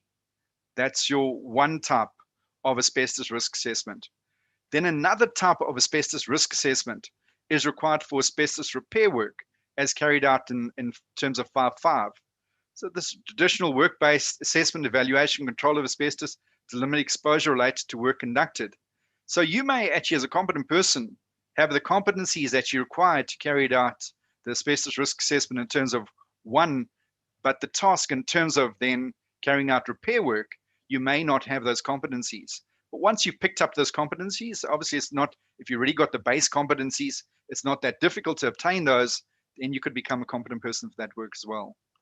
So that's another type of distinct. So you get asbestos in place, linked to the inventory, then you get asbestos repair work, and then thirdly, you get risk assessment required for asbestos removal work. And asbestos removal work in terms of type 2 and type 3, this is a very specialized form of assessment. And there's additional aspects to consider detailed in regulation 5.6. And it says that the potential of persons other than persons to be exposed, potential of contamination in the air, the thorough decontamination of employees, transportation. You really need to understand and actually obtain the competencies in order to actually then do actually asbestos removal work. We understand that you need to be a registered asbestos contractor to do actually type 2 and type 3. but it does give you an understanding that of the building of actually then the competent person as a link to actually the work to be conducted. Then in addition, there's a fourth type of risk assessment. And this is one which I suggest that all of you as actually, majority of you as actually health and safety practitioners would be aware of, is that it's considering more than only asbestos risk. And that's why it says a risk assessment, doesn't say asbestos risk assessment in terms of 12. It says a risk assessment, and you have to then assessment of the risks related to the hazards based on documented control measures to mitigate the risk. And you then have to do it at regular intervals. And this is on the job. If the registered asbestos contractor on the job needs to actually do a risk assessment. And what does that look like? We have at Engine, at the refinery, certainly we have a TSTR, Total Safety Task Construction. And where you take the sequence of events, the job steps, you take the hazards related to each of those job steps, and then you put it in the controls. And I've always found that actually on the job risk assessment, I've never found a better type of risk assessment than basically put the job steps down, the hazards related to either the job steps, and then the preventative measures or the controls related to each of those hazards in order to mitigate that hazard. So this is, I found an interesting stat, and some was shared earlier on, and this is actually in 2019. I never realized there's about 1,100 metric tons of asbestos still mined. And this has implications. It's also then in relation to that, it also says then, where's asbestos, who's consuming it? Now, if they're consuming it, typically they're either putting into their buildings or they're putting into products. So if you buy something from China, who's by far the biggest actually user, I know these are old stats, but the stats over here are not old stats. So there's approximately half what they used to be actually in about 2007, but even half, 1,100 metric tons, is a lot of asbestos. And that tells us we need to still be aware we're actually importing products or buying machinery, and that can actually have asbestos in. And so if somebody's coming in from China, from India, from Russia, Kazakhstan, Brazil, we need to then be aware of it. I'm not sure in terms of Kazakhstan. Yeah, it's an interesting country. Then in terms of asbestos management plan, so the point over here is if you buy something in, you have to be aware of the potential to actually have asbestos. And lastly, I want to speak about the asbestos management plan. And we speak about in my opinion only, is that the biggest change or the reason why, the predominant reason why actually these regulations get the word asbestos abatement regulations. The abate means to cease or desist or stop, to phase out. All of those meanings would be to abate, to stop, means that you have to, the idea that you can actually safely work with asbestos and you actually then can actually manage the condition of asbestos is a wonderful idea. It's just incorrect. And no matter what, I've been in industry and been with asbestos management for years, and people are just, we as a human species, our behaviors are just not responsible enough to deal with this hazardous material. And that's why the basic understanding is that we need to move from a place then of saying we can safely manage asbestos in place to we're never going to manage asbestos in place. You can actually then have a perfectly good asbestos roof in good condition, and you then get somebody who, you have a little bit of wind damage, have a storm, and somebody gets an angle grinder, and I've seen it personally. Somebody gets an angle grinder and actually starts cutting the asbestos roof sheet. We all have actually then this one moment, and I'll never forget it. I was actually a young inspector, probably around 25, 26, and this guy actually walked into my office, and he walked into my office, and he's a man in his 60s, and he had both advanced asbestosis and actually bronchogenic carcinoma. And I don't know, I think he was dying. I guess in about a year, 18 months later, he would have been dead. And the only asbestos exposure he had was actually, and he explained to me what he did, and he worked in this factory and he led a maintenance team, and they used to go just repair the asbestos on the roof sheets. And he worked for the same company about 30 years, single company. And he only then had that exposure. And he died of that exposure. So when people say, well, asbestos roof sheeting is actually then safe, no, I don't believe it. I honestly don't believe it. And I don't believe it can be dealt with systematically. You're not everywhere, and we're not everybody check, and not everybody understands asbestos, which means we got to get rid of this stuff. And one of my reasons for being on the TC is I want to see that guy. I don't want to see actually somebody else again coming to my office. Not that I'm an inspector anymore, but I don't want to see somebody coming to my office and actually saying, well, I'm dying because I've actually got asbestos. And so that's why the members of the TC, that's why we take our time, we make the change, is that we don't want to see those people actually happen. So when you say, actually, can we safely work with asbestos? I'll tell you, no, that's not my opinion. And so we can't manage asbestos actually in place. And also to ensure that we remember what I shared, that is that there's a 1,100 metric tons of asbestos actually coming into the country. And worldwide actually being used. What we're also saying is that if you don't have procurement processes in place, if you don't have systems in place to actually stop this thing, it means the likelihood of you buying some asbestos material, whether it's gaskets, and the asbestos gaskets are a nightmare. If we run a refinery, we run actually depots across the country, if we don't have systems in place, we'll end up buying the cheapest gasket because, and that gasket is fantastic. It works fantastically. But when somebody's actually cutting into actually what are they exposed to asbestos. So unless you actually build the systems in place, build the procurement processes into place, is that you won't actually eliminate asbestos. And so it requires a lot of thought. And that's actually the reason behind the asbestos management plan. You have to have a plan. You have to actually build into the system. Then I'll leave you with the last thought, is that we want to move actually occupational hygiene away from being a batch process. You go and actually have an assessment done every 24 months and into being a continual process like safety. You don't say safety, well, actually, I'm going to just do it once every 24 months. You don't do that. Whereas typically actually occupational hygiene, you get the report, you file it, and actually 24 months later, let's get another one. No, we want it to actually built into the system.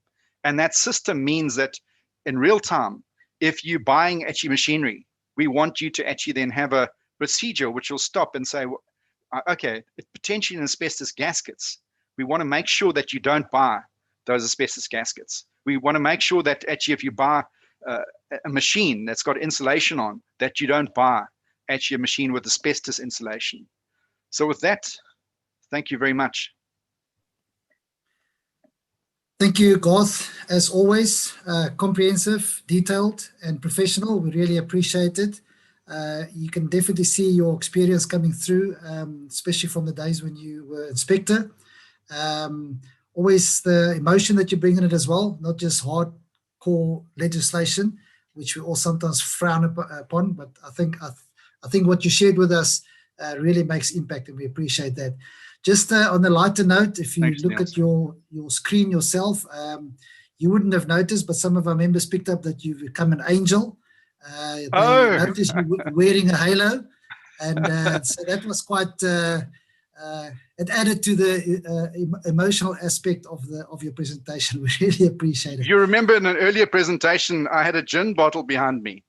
That was in lockdown level 5, and members commented and say, where did you get that drink from? That was even worse. So yeah, you always bring also the lighter side to these presentations. Really cool. appreciate Thanks, it. Neil. Thank you. We'll see you back after this last presentation when we have the panel's discussion. Just a quick reminder to, thank you, Garth. Just a reminder to our delegates that's online. Believe it or not, after so many hours, we still got near 450 delegates on this webinar. It just shows you the importance of this and the information that we're sharing. So thank you to all our presenters so far.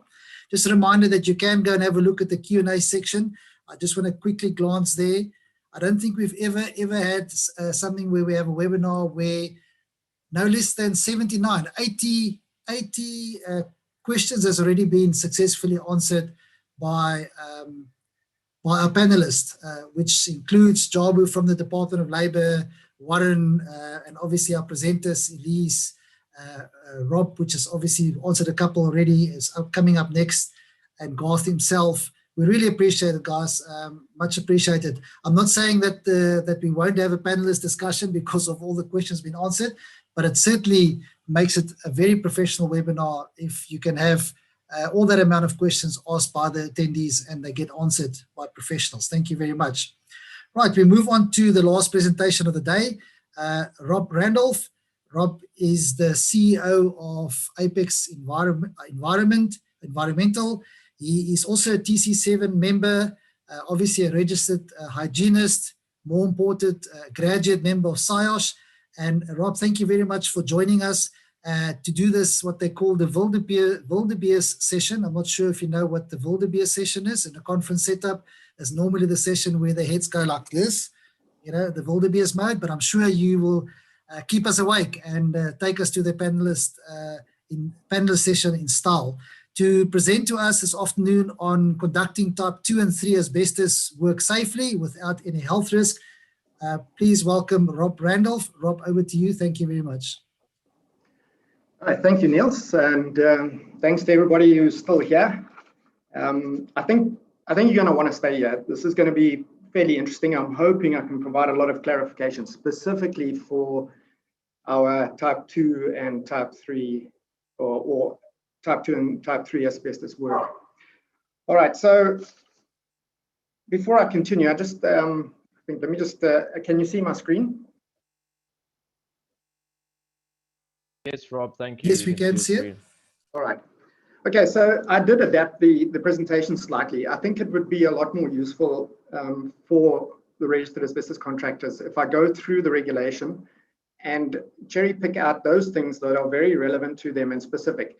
So I've just called it navigating the asbestos regulations. And so I put together 9 sort of fundamental aspects that need to be complied with. All right. Hi, Rob, apologies. Apologies. No problem. Thanks. Stand by. Okay. All right. But without further ado, let me just get going. All right, I can't get to the next slide. Rob, if you just try and click on your presentation, it might go to the next one. Oh, there we go. Have you got it? No, we can still see your cover page. Okay. I seem to have a problem here then. Let me just try again. Just try again, Rob. I'll get your presentation ready as a standby.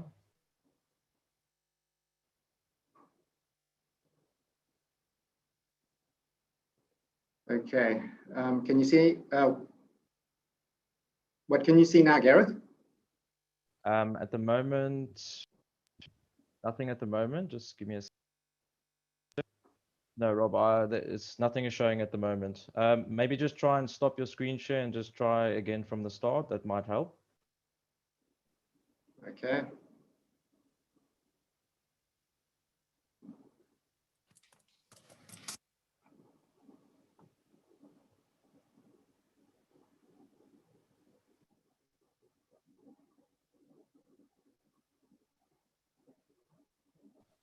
If that doesn't work, I do have your presentation ready. All right, I should just need to get to the share screen aspect. Okay, anything, still nothing? No, not at the moment. Do you want me to share for you, Rob? Yeah, I think so. Let me.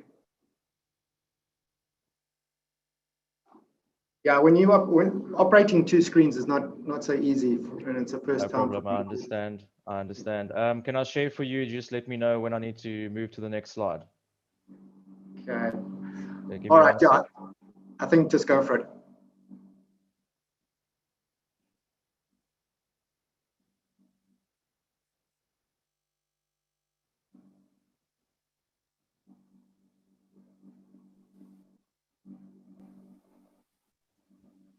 Rob, can you see the presentation? Yes, thanks. No problem. Right. Okay, so as I said, hopefully this is going to be very helpful for the registered asbestos contractors, but not only them, also managers or factory owners who have asbestos roofs, etc., etc. Okay, next slide, Gareth. All right, so the contents of this presentation, I'm just going to, I know Elise went through it, but I'm going to just sort of try and clarify what type 1, 2, and 3 asbestos is, just the certain nuances of those definitions. And then I'm going to show you some examples of type 2 and 3 asbestos work. Talk a bit about the registration with the department for type 2 and 3 asbestos work. And then I'll get into the meat and potatoes of the presentation, which I was referring to as the 9 fundamental requirements. You know, as a guide for registered asbestos contractors, I think maybe this presentation and the others presentations being available for them later might be a useful document to refer to. And then finally, I will talk about personal protective equipment and specifically for type 2 and 3 asbestos work. All right, thanks, Gareth. All right, we've all seen this slide and it's in the regulation.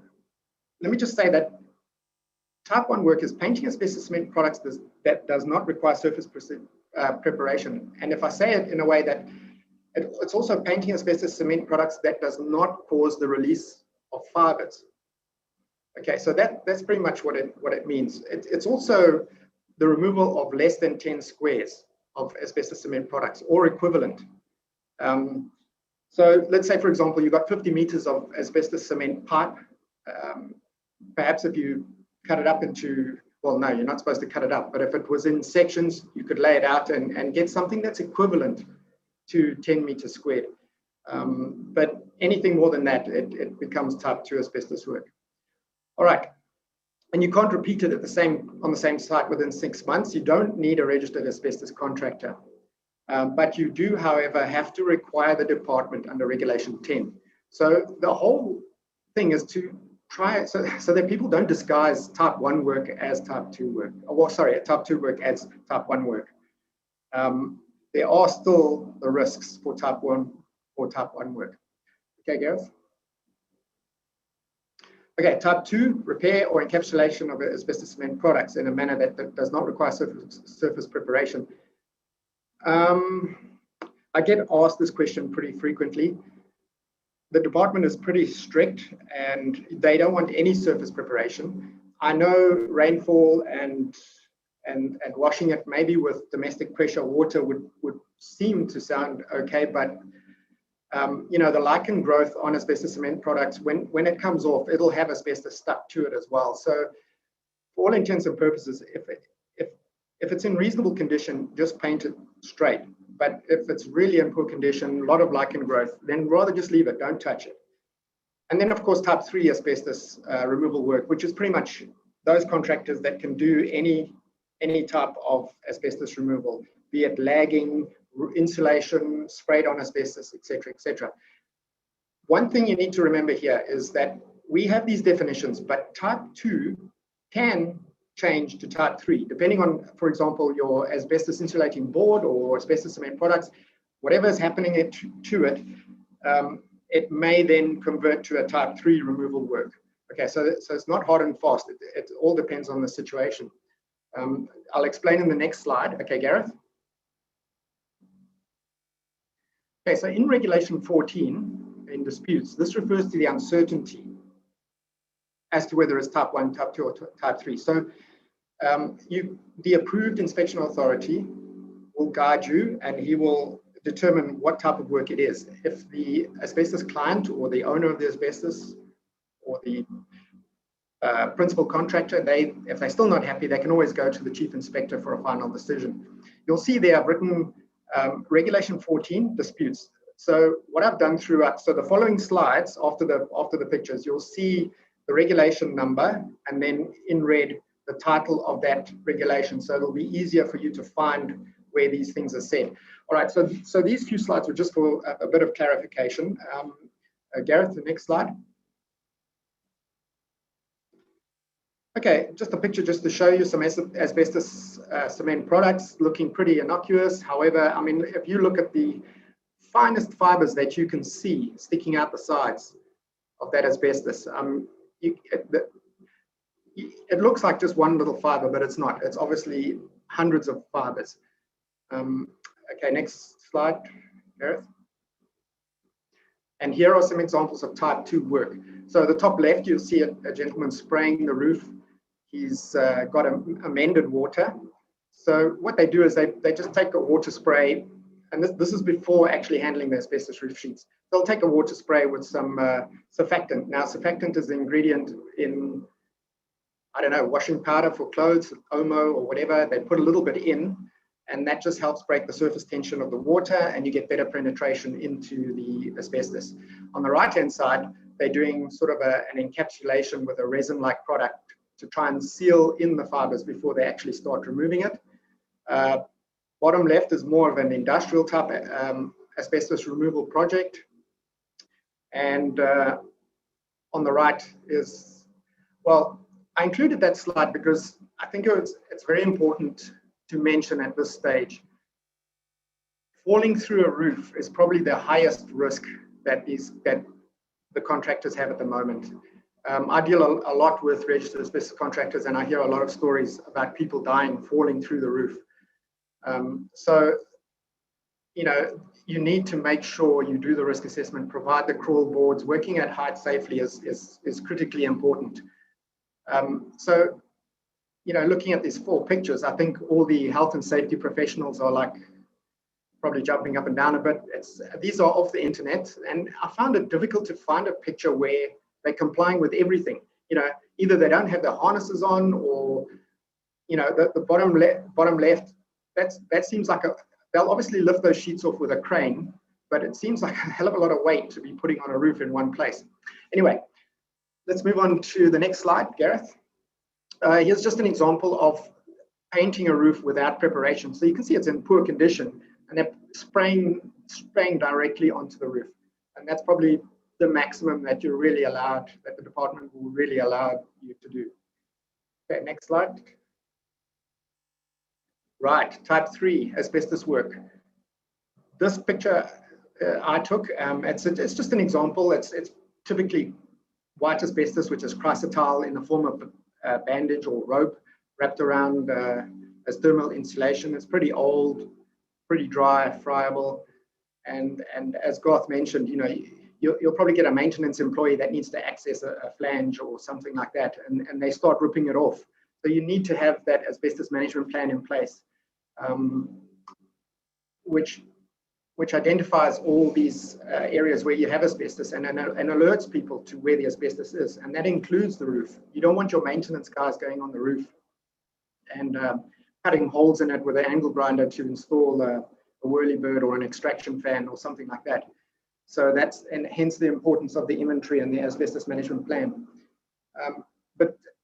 Coming back to contractors, Gareth, next slide. Here's another nice example. This is some reactor vessel that I took. A nice example of blue asbestos is clearly, it's clearly visible there. So what they used to do is put the asbestos around the vessel, and around that they will wrap some chicken wire. You can see little bits sticking out the bottom. And on top of the chicken wire, they plastered more cement, which contains asbestos. So they mixed the asbestos in with the cement. Then over the years, there's been repairs, or they might just, you'll see that pinkish color cement. They put that over the top. Now that normally doesn't contain asbestos, but I have seen asbestos in that sort of more modern layer. And besides, it's in contact with the white asbestos cement, so it's going to be contaminated anyway. But yeah, that's just an example of crucidolite, extremely friable.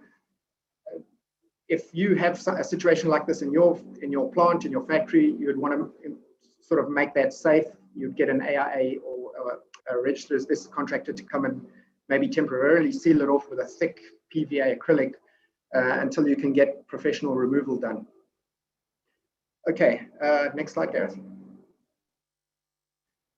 Type 3. Here is the ideal sort of scenario for type 3 work. If I look at number 1, you can see the enclosure. Number 2, it's probably an amosite, which is brown asbestos, all over the floor.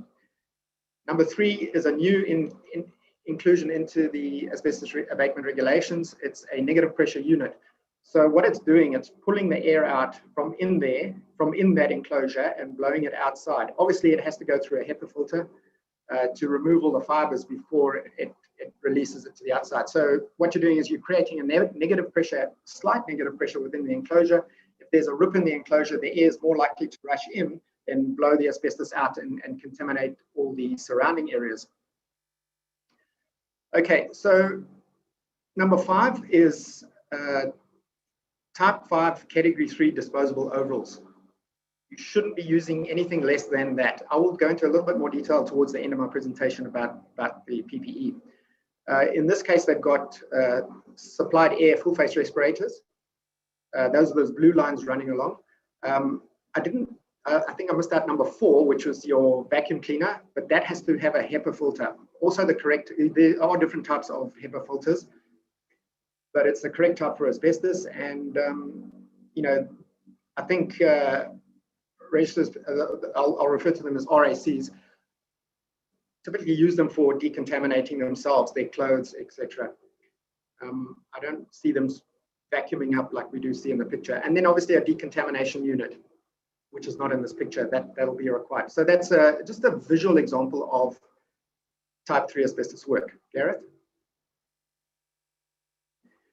All right, so for both type 2 and type 3 asbestos work, you need to be registered with the Chief Inspector, Department of Employment and Labour. Here is a picture. I couldn't fit the whole document in, so I just put a picture, and there's the title: Criteria for registration as an asbestos contractor in accordance with the regulations. So there is something. So if you want to become a registered asbestos contractor, that's your starting point. If you want to upgrade to type 3, then again, you need to refer to that document. Gareth? All right, so just for clarification, if you are currently a registered asbestos contractor, you automatically, you can do type 2 asbestos work. And that typically, I know there's a lot of roofing contractors that are type 2 asbestos contractors. You only need to re-register when that expires. But just remember, the training certificates only last a year. So you will need to do, as soon as your employees' training certificates expire, you will need to do the new 8-hour training.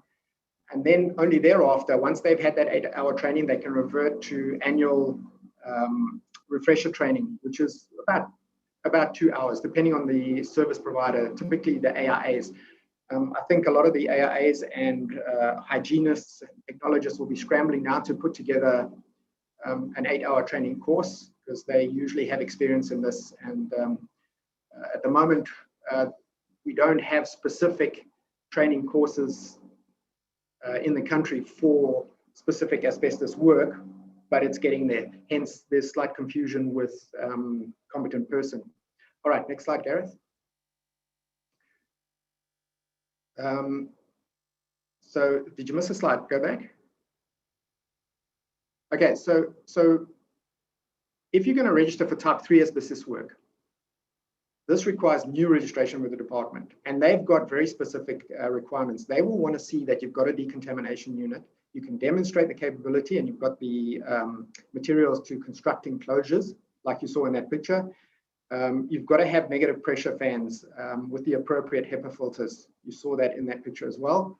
Vacuum cleaners with HEPA filters, and injection wetting equipment or spray equipment to if you're using water to suppress the dust, you're going to have that sort of equipment. Next slide, Gareth. All right, and then the appropriate PPE, of course. The AIA will guide you on that. Employee training, 8 hours. That's the requirement in the regulation 74B. The written medical surveillance program from the occupational medicine practitioner, as Dr. Q went through in the earlier presentation. That's in regulation 17.2. And then the new asbestos labeling for waste, regulation 20. That's labeling and signage, and that's in Annexure 1. I've got the PDF copy which isn't in color, but go to the next slide, Gareth. I'm sure I have a copy here. I think, I'm not sure if there was a slide missed, but anyway, let me go back. Oh no, go back to the introduction again. All right. now we can get into the sort of the meat and potatoes of this presentation. So I've boiled it down for the contractors into 9 fundamental requirements. If you have these in place, it should make life a lot easier and you're more likely to succeed and comply with the requirements. All right, should we, next slide. Okay, so number 1 of the 9. Number 1 is notification. It's regulation 10.1 and 10.2, and that's the title of the regulation, notification of asbestos work, and it's also mentioned in Annexure 2. So all 3 types of asbestos work, they will require notification in writing to the Chief Director of Provincial Operations. All right, and more importantly, you cannot start the work within 7 days. This is still happening, particularly in KZN. I think the guys are probably being pressured by the clients or vice versa. I'm not sure what the story is, but we have to have that 7-day. The department want to see that plan of work before you start the work. Okay, number 2. Next slide, Gareth. There's an example of Annexure 2. That is in the back of the asbestos regulations. Looks pretty straightforward, easy to fill in. I know some AIAs do the plan of work and they do the notification, but at the end of the day, it's the responsibility for the contractor or the RAC to make sure it gets to the department. Okay, next, Gareth. All right, and then I just threw in a picture just so you can see what Annexure 1 looks like. The new asbestos sign on the left and the label on the right. I'm not sure if the one on the right is going to be used too often, but definitely, I mean, if you have already asbestos warning signs, keep those. You can just add this one to it. No entry signs, they all, in fact, any sign that's warning people is welcome, but you need to have this sign as well. All right, next slide, Gareth. Okay, that was, now we've got number 2, the inventory. Let me see. All right, so before I go there, let me just mention quickly that Elise went through the regulations in the entirety, say, going through it, explaining. Garth spoke about more on the management side. These regulations were developed to cover management of asbestos in place. So if you're a factory owner or whatever, or you have a premises and you've got asbestos, it needs to be managed and you have all these certain duties. That was the one aspect that the regulations needed to cover. The second side of it, or the other side of it, is the removal of asbestos, because that's a whole new industry. Remember, the previous regulations, they only dealt with the manufacture of asbestos. So it was mainly for companies like Everite who actually produced it. So it was difficult for us to look after the registered asbestos contractors. But now the regulation is such that, number 1, you've got the management of asbestos in place in your factory with the inventory, risk assessments, etc. And then on the other side, you've got the management of registered asbestos contractors, or the duties of registered asbestos contractors. Okay, so like Garth was mentioning, the mandatory, and in the regulation there is a bit of a typo, it's mandatory, but we actually mean mandatory in terms of a contractor.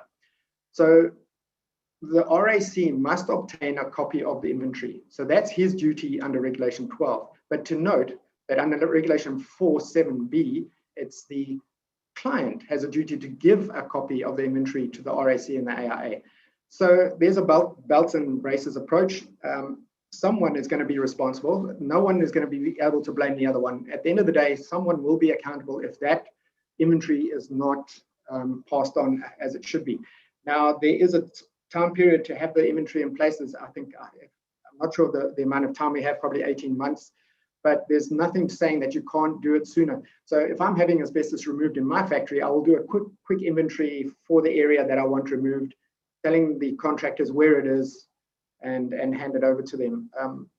You know, it's going to take a while for these regulations to be implemented. Okay, Gareth, next. Okay, so number 3. So we've had identification, inventory. Now we're at the risk assessment. Now Garth covered the risk assessment, and that was from an asbestos in place management point of view. Again, like if you're a factory owner and you've got employees working in your premises and there is asbestos roof sheets and sides and etc., you need to do a risk assessment. But for the registered asbestos contractors, they need to do the same. But this is in terms of health risk.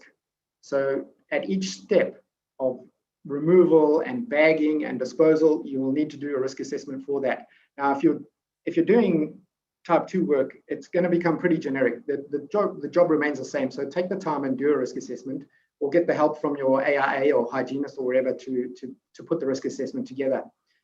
So like he said, it's in terms of asbestos risk assessment, but a note here under the duties, there's another risk assessment which he mentioned, which is the general. Now, you know, other than asbestos, heat stress, working at heights, electrical, confined spaces, that'll kill you very quickly. So you need to do that risk assessment as well. All right, next slide, Gareth. Number 4, employee training certificates. You must have those on site. You'll see there's a separation between supervisors and your general employees.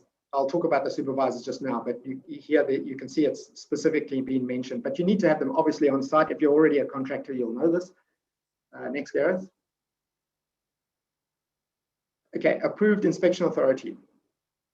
This is I suppose one of the appointments. There's a few coming up now. So you need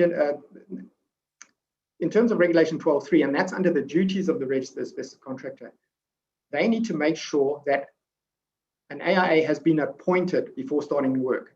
If you note here, it's the duties of the asbestos client to appoint an AIA.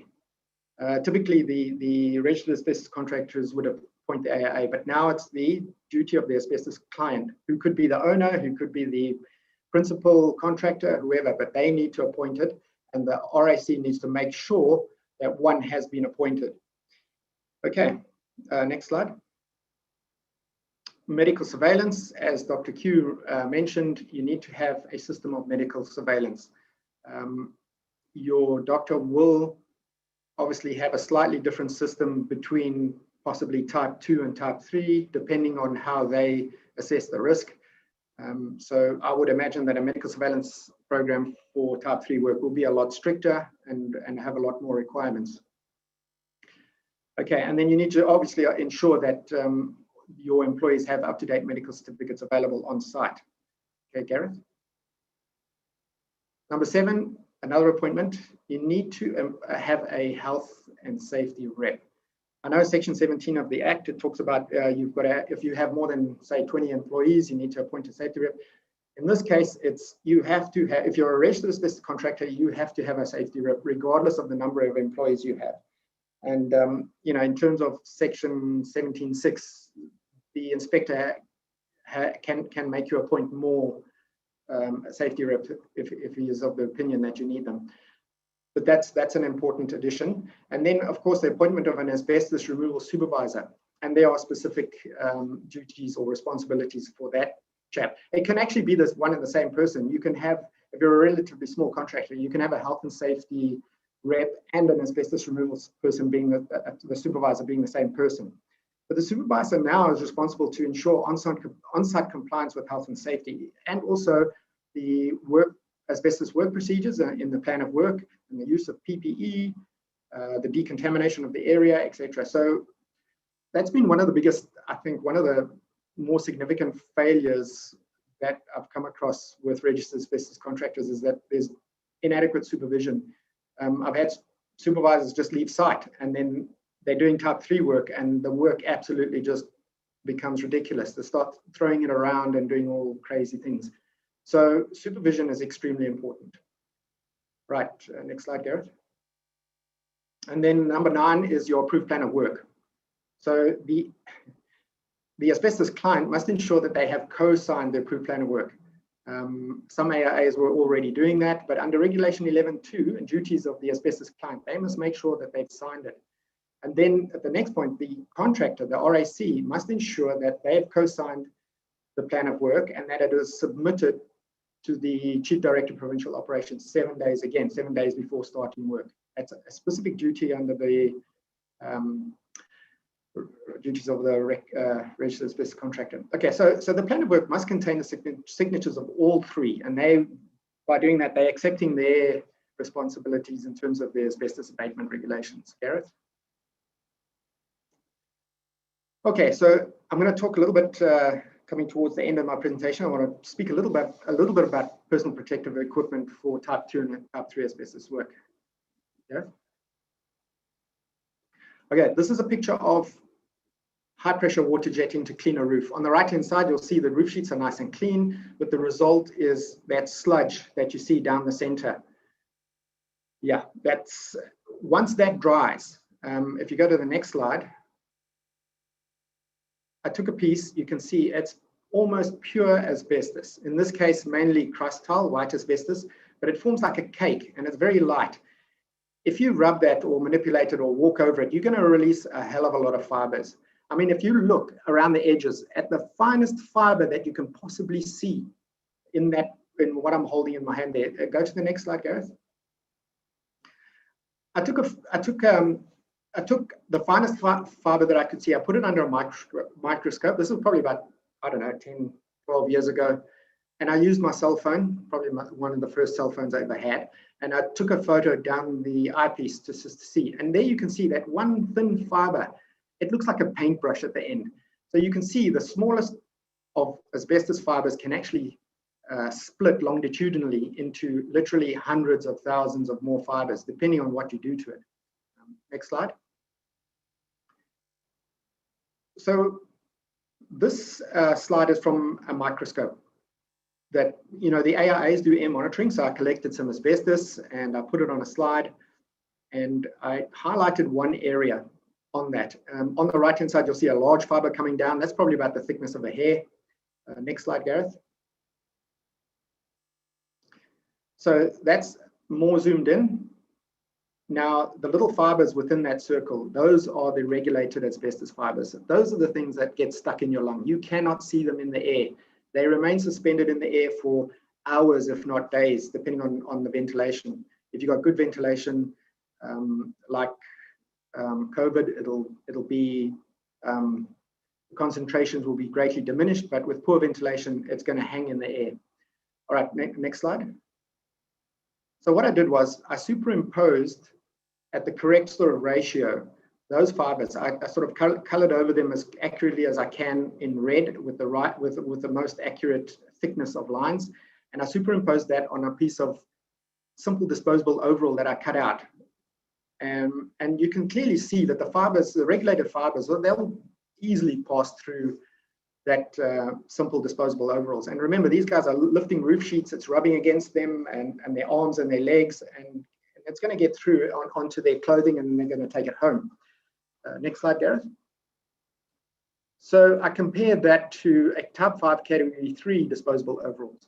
And you can see, straight there, you can see that there are no real openings for the asbestos to get in through those overalls. So especially for type 3 work, you would need that type of overall, and I wouldn't recommend simple disposable overalls for any asbestos work. Next slide. So if you look at the disposable overalls, look for that sign. Type 5 refers to the performance requirements. It's full body protection against solid particulates, and then category 3 refers to the level of risk of whatever you're trying to protect against. So in the case of category 3, it's of serious or mortal danger. So asbestos falls into that category. Just look for that logo on the disposable overall. Next slide. Okay, respiratory protective equipment. I'll try to be as brief as I can. I thought this was interesting that registered asbestos contractors need to understand a little bit about respiratory protection. So it traps particles in two ways. So the material itself and the gaps will stop the particles from passing through, but in the N95 or FFP2 masks, you have an intermediate layer of charged polypropylene fibers. So it electrostatically traps the particles. And you'll see in the American ratings or classifications of the masks, they have an N, R, and P. So it's a P95 or N95. That only really refers to the oil resistance. So if it's an N, it's non-resistant to oil. If it's R, it's resistant, and if it's P, it's proof. The reason why they're saying oil is because oil discharges the charge on that propylene. If you have oil in the air, it'll significantly reduce the electrostatic ability of that respirator. So I made the mistake as well. I was using my N95 for COVID, and then I had this like fine spray of alcohol. I'd spray it inside my mask, and alcohol also discharges it affects the charge of the polyprop fibers and reduce the filtration. So that's why they have that NRP rating. But the main thing to look at here is the numbers designated like 95 or 100. The Europeans, they use FFP1, P2, and P3. We have a lot of that in South Africa, and those are the filtration efficiencies, 80, 94, 99. the N95s are about 94% efficiency for filtering asbestos fibers or particulates greater than 0.3 microns. Next slide, Gareth. So here are examples of what I would recommend for type 2 work. The N95 FFP2 with exhalation valve if they're doing quite work that's quite demanding or has a metabolic demand where the guys have to breathe out quite a lot. And then on the right, I would use nothing less than those cartridge respirators for inspection. If I was removing asbestos, lagging or limpid asbestos, sprayed on asbestos, the bottom mask full face with a double cartridge. Those are P3 cartridges, and it draws the air through those cartridges with a little motor and a battery, and then it supplies air directly into the face mask, creating a positive pressure, so that if there's a leak, the air is more likely to come out of the mask than go into the mask. Personally, I use the one on the top right, which is a P3, but it's inside a plastic covering, because asbestos, when removal type 3 work, they often use a lot of water, and if you get a little bit of water onto that filter, it starts to block up, difficult to breathe through. You get a 3M1 version as well, also covered in plastic. The filter itself looks like the car radiator filter, so it has quite a large surface area. So you can use it, if you clean it, wash it out, you can use it multiple times. Okay, next slide, Gareth. All right, so in summary, conducting type 2 and 3 asbestos work safely, as our Inspector General mentioned, Aggie Malia, she said it's a collaborative process. So it's critically dependent on the asbestos client, has to be involved, the contractor, the AIA, and the Department of Employment and of Labour. If you don't have all those four involved in asbestos removal, the chances of running into problems are quite high. All right, so I think I'll just end off by saying that, as contractors, we need to distance ourselves from the fly-by-nights, the unscrupulous work practices that we see in the asbestos industry. So these regulations are sort of leading the way for South Africa to encourage the growth of professional specialist service providers. And we need to embrace that. And it's going to be a little bit difficult in the beginning to comply with all the requirements, but it'll be worthwhile in the long run, because these regulations are sort of equivalent to first world, what you see in the first world country, and we are the leaders in Africa. We need to stay there, particularly in terms of asbestos removal. All right, and I think that's about it from me. Thanks, Niels. Thank you, Rob. I must say the presentations were so well presented and informative. I mean, I can't believe that we're here in a multi-hour session and covered just short of 100 questions that's already been answered live as well. So to you, Rob, thank you very much also for your contribution. Excellent presentation, like the visuals. Great to see what asbestos actually look like, although it's taken from an old cell phone under a microscope, but that's the idea: white asbestos, blue asbestos, etc. Thank you very much. Right, we are actually dead on time to move to the panelist discussion. Just before we do that, I would like to announce that, as indicated, let me just quickly look here finally before I give you the tally. 96 questions has been answered live. Has been answered already. So in view of that, and there was also a couple of requests about would this be made available? We don't normally, but I've just confirmed with Gareth that what we will do is we will extract it into an Excel and make it available with the presentations and the recordings to everyone that attended here today, or rather to put it on our website and our Facebook page. I think it's important. I think this workshop presentations is one thing, but those Q&As that's been answered is even better. So rest assured that if you miss some of them and they're not in a proper order, you can't find the one answer that you looked at just now, we will make it available as a link, which will be an Excel spreadsheet. Right. I'm actually not too sure if there's going to be any questions left to discuss live, but thank you. Welcome back to all our presenters, our panelists, in the background. specialist as well that was sitting there answering the questions. I must just compliment you all of you. I've never ever facilitated a webinar of this magnitude with the answers so successfully, the questions answered so successfully, and still have over 400 attendees online. So that's excellent. Thank you very much. I did ask Garth Hunter, in view of the fact that just about all the questions were answered, if he could select one or two, especially those that were stick by the panelists and the specialists, to say that they would like to answer it live. Garth, there can't be too many of them left, but I'm going to hand over to you to facilitate this and just pose it to the panelists and get some answers, and we can have about a 5 or 10 minute session on this.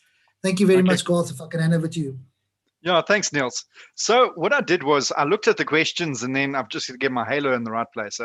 It is to just select some questions, and just ones that have already been answered, but perhaps the common themes. And the first question is then, Elise, is it there's just been so many questions about competent person. I gave what I saw as a TC7 member on what a competent person is, but I'm sure that just from the Department of Labor, Employment and Labor perspective, do you have anything to add, or just to give people some more handles on that? Garth, to be honest, no, really. I think you really answered it well. You elaborated on it very well. You are absolutely correct. There isn't one competent person. There isn't one competency. So the person who does the risk assessment will have different competencies from the person who actually does the training. And also just to remind everybody that this competent person to provide the training, the asbestos training, isn't a new thing. That hasn't changed from the old regulation. So everybody who was deemed competent to provide training under the old 2001 regulation is still competent. They must obviously just update themselves and make themselves conversant with the new regulation, but they would still be considered competent to perform training under the new regulation. I hope that helps a little bit, but yeah, I'm really running out of English words to explain the competent person. So yeah, hopefully that can. I think we all are. I had to wade into some deep waters, but in answering some of the questions. But I think it's good because to be challenged and just to have the wide array of opinions and to talk backwards and forwards, I guess that's when we'll have greater understanding actually going forward. So then, Rob, a question is: can an accredited training provider provide training on asbestos abatement regulations and issue certificates to supervisors and employees of an asbestos contractor? Sorry, Garth. Okay. Just before Rob answers that question, just on what Elise added, just everyone out there, please remember the department, we don't approve competent people as well. So please don't send to us any applications to be approved as a competent person as well. That will get checked by an inspector when they come for inspection at the site. Thanks. That's a really important point, Warren. I can imagine to have this deluge of actually people actually sending things to you is, yeah. Thank you, Warren. So Rob, the accredited training provider, can they provide training on asbestos abatement regulations, issue certificates to supervisors and employees of an asbestos contractor? I guess there's been a lot of questions around the training. Who can do the training? Does it have to be SACO approved? Is it approved by the Department of Labor? There's questions around that. Can you speak a little bit to that? Yeah, no, I agree. That's the competency question is difficult, and you know, when we're putting the regulations together, it did come up, and I think the way I rationalize competency is, in my mind, is that if you are able to say or stand up in a court of law, for example, and said, look, I did this, I deem myself competent to do this, and you have enough confidence and you have enough experience to sort of defend yourself, I think that would probably be competence in my eyes. I think at the moment we don't have all these asbestos courses in this country, and we don't have all the infrastructure and facilities to do and decide, okay, if you do this course, you'll be competent for that, et cetera, et cetera. What we do have, the only thing we really have at the moment is that I think the department would recognize registered asbestos, occupational hygiene technologists to provide the training. But again, as a hygienist, I would make sure my technologist is competent to provide that training or to provide whatever service it is that requires competency. So that's how I sort of rationalize it. But until such time as we have all the facilities, all the courses set up in this country, we're sort of caught between a little bit of a rock and hard place. So Lisa, I know to answer this question, ask a question. Are there any then approved courses or any SAQA approved courses or actually in South Africa? What's the situation in terms of asbestos training in South Africa? Okay. Is that you, Bulelwa? Yes, I did unmute. Actually, your question I wanted to, because based on your questions, what is the issue I was going to add up to what Rob was saying. Because there were several questions that were asking whether the training should be SAQA accredited. The Yes. training does not need to be SAQA accredited. There is no such requirement at the moment from the department. However, the training should address and meet the objectives of the regulation. Because at the end of the day, we want the people to work safely and to make sure that even the community remains protected whilst the work is done. So what the inspector will do when they conduct the inspection, they will also check the material. So they don't only check the certificate that has been provided, they will also request a copy of the training content just to check what is that has been covered. So that if there are shortcomings, those issues can be addressed. Thank you. So we're saying that there's no unit standard for asbestos at the moment. Is that correct? Yes, Garth, absolutely correct. Currently, no. And maybe just to get back to your original question to Rob and add on to what both him and Rob has said, or Bulelwa has said, is a training provider, so a facility that is, it's their business to provide training. Obviously, they will have the capability and the skills to provide training, to make the training interesting for people and to keep people engaged. And that is obviously one of the things that makes a competent person, but it's only one. So also along with that, we will also check that the facilitator has got the required experience and knowledge when it comes to, and training when it comes to asbestos materials. So yes, some training providers could be considered and are considered to be competent to provide this asbestos training, but the ability to give training is not the only thing that makes you competent. And we've also had some comments on the questions and answers with regards to the cost of training. So as soon as we get an accredited, SAQA accredited and verified training course, these costs are obviously going to escalate. So yes, that is where the department aims to go, but for now there isn't accredited training facilities and there isn't requirement for that.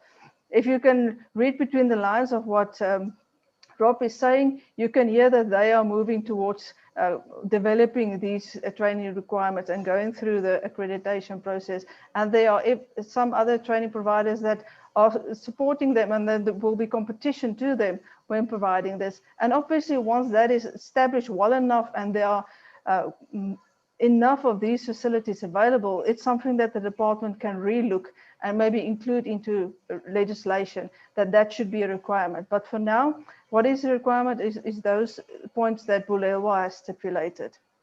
Thank you. Bulelwa, a question for you. I see the regulation refers that the contractor must consult health and safety representatives. Most of the health and safety representatives have limited knowledge on asbestos. How's the department working on that? When you go to General Administrative Regulation 6, also reading it with Section 18, the functions of the reps. Once a rep is appointed, the employer is supposed to provide facilities and assistance. That means that the training provided to the rep should enable that particular rep to be able to weather the storm in that particular environment. Be able to be looking into that risk assessment and also give informed inputs with respect to that. But now, if they are not given training that is going to add value, then that puts the rep at the back foot, also putting the employer at the back foot, because now there won't be meaningful consultation. It's going to be a tick box exercise. So it starts now with the issue of assistance and support that is given to the rep, because what we've picked up so far in the industry, when we check the training that has been provided to the rep, it's generic training. It doesn't get customized now to address the particular needs in that particular environment. So we should start with the training and assistance that is provided to the rep. Then that will support that meaningful consultation. Okay, thanks, Willie. So the next question I'd like to ask you, Warren, and the question is the risk associated with type 1 asbestos removal negligible? Hardly any risk attached to it. Yeah, I got, as I said, nothing in life is risk-free, but according to what the TC has developed, they say it is the lowest form of risk of working with asbestos containing material. So yeah. Okay. Thanks. If I I'm can just just end add off on with... to that. Okay, go for it. Sorry, Golf. If I could just add on to that, but keeping within the parameters, it's very important that the type of asbestos material that is dealt with under type 1 asbestos work, the time frame within the 6 months, don't repeat it too often, and also the size of the material, the volume of the material. So unless all those limitations are adhered to, the risk goes up, and then the TC felt it won't be manageable and it won't be negligible anymore. Okay, I'm going to finish off with a question to you, Rob. I know we need to draw to a close. Is the AIA needs an appointment letter from the client and not the RAC? Does this mean the service contract is undertaken between the AIA and client and subsequent payment for the services thereafter? Yeah, pretty much. So that's one of the major differences from the previous. It actually wasn't in the previous regulations, but you want to avoid this perceived conflict of interest. So the asbestos client needs to engage, as he does with any other contractor. He needs to engage with the AIA, so that because the asbestos belongs to the asbestos client, they are ultimately responsible and accountable for that. So the AIA needs to give guidance to the client directly. If the contractor is not performing correctly, then they can at least approach the client. Whereas in the past, the contractors employed the AIAs, and obviously it became difficult because I witnessed two things happening. You get an unscrupulous RAC that does the work with not doing it properly, and there's no recourse. And on the other side, you've got a client that influences the RAC. Now the RAC might be totally diligent, but the client is putting pressure on the RAC to get rid of the stuff quickly. Don't worry about monitoring or AIA or anything. So they both, in a way, can be the guilty party. So this hopefully will eliminate some of that and keep everything above board. Look, the client isn't just the asbestos owner; it can be the principal on site, depending on the site itself. There's different scenarios, but that's pretty much the intention of that regulation. Thanks, Rob. And with that, we're going to end, if that's okay, Mr. Chair. And so many questions, so many changes. We could go on a long time.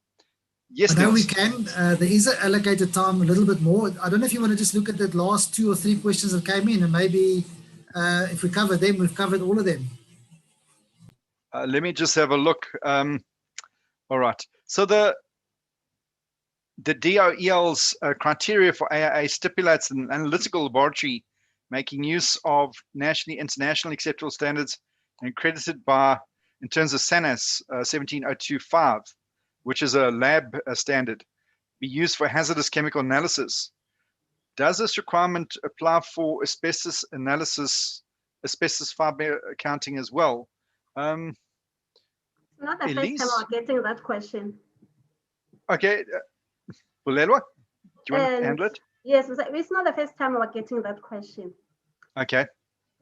I'll go down a little bit memory lane. Many months back, AIAs were approved. I won't say accredited because accreditation came later on. Were approved using 17025, which is a management system for a laboratory setting. And people that were doing asbestos counting were also doing that in terms of 17025. We have never said those who are doing asbestos counting must be accredited. Even now, we still stand by that decision. As we move to 17020 for accreditation, that one is for the other parts of the AA work. If you are doing asbestos counting, we expect you just to implement the system in terms of 17025, but we have not prescribed that accreditation should be in place.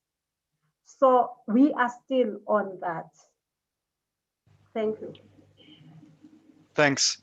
So a question, perhaps Warren or Lise, you can choose which one takes it. Good afternoon. Our company does bird control and nest removal, including different places, including possible areas that could have asbestos materials present. Could the particulates or fibers be present in the nesting materials? I've noticed the physical condition of the actual pigeons in this area are very poor, and could this be caused by the exposure to the asbestos in the roofing materials? So concerned about the health of the pigeons in relation to the asbestos exposure.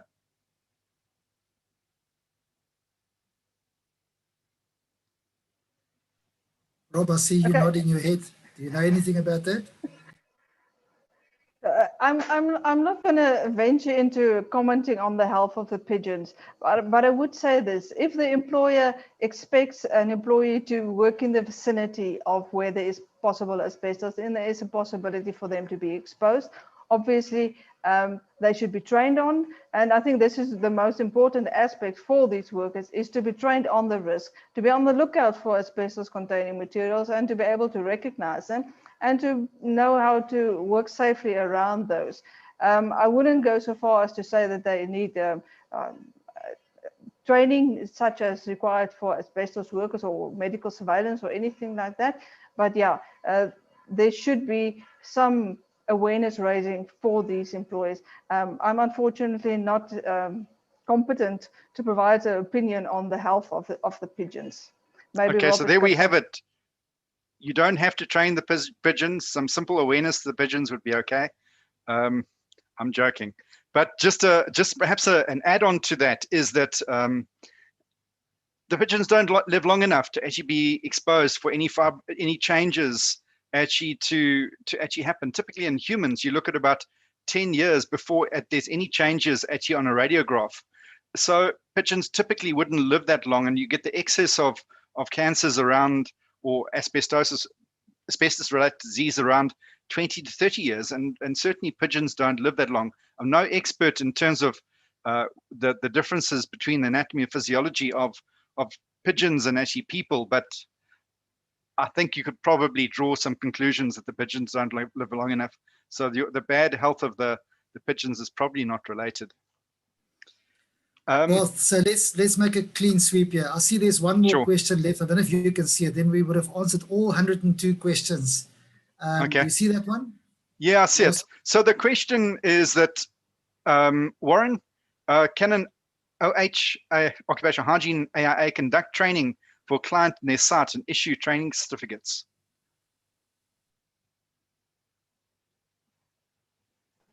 Yes, so as previously stated,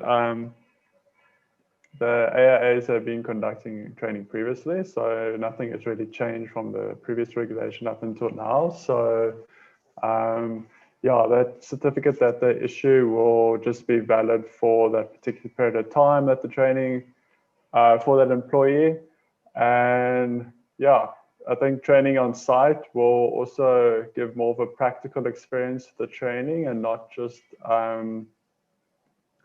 using a PowerPoint presentation or however it is presented in other ways. So yeah. Okay, thanks, Warren. And with that, Niels, hand over to you. Thank you. Thank you, Garth, and to everyone that participated in this magnificent and great webinar today.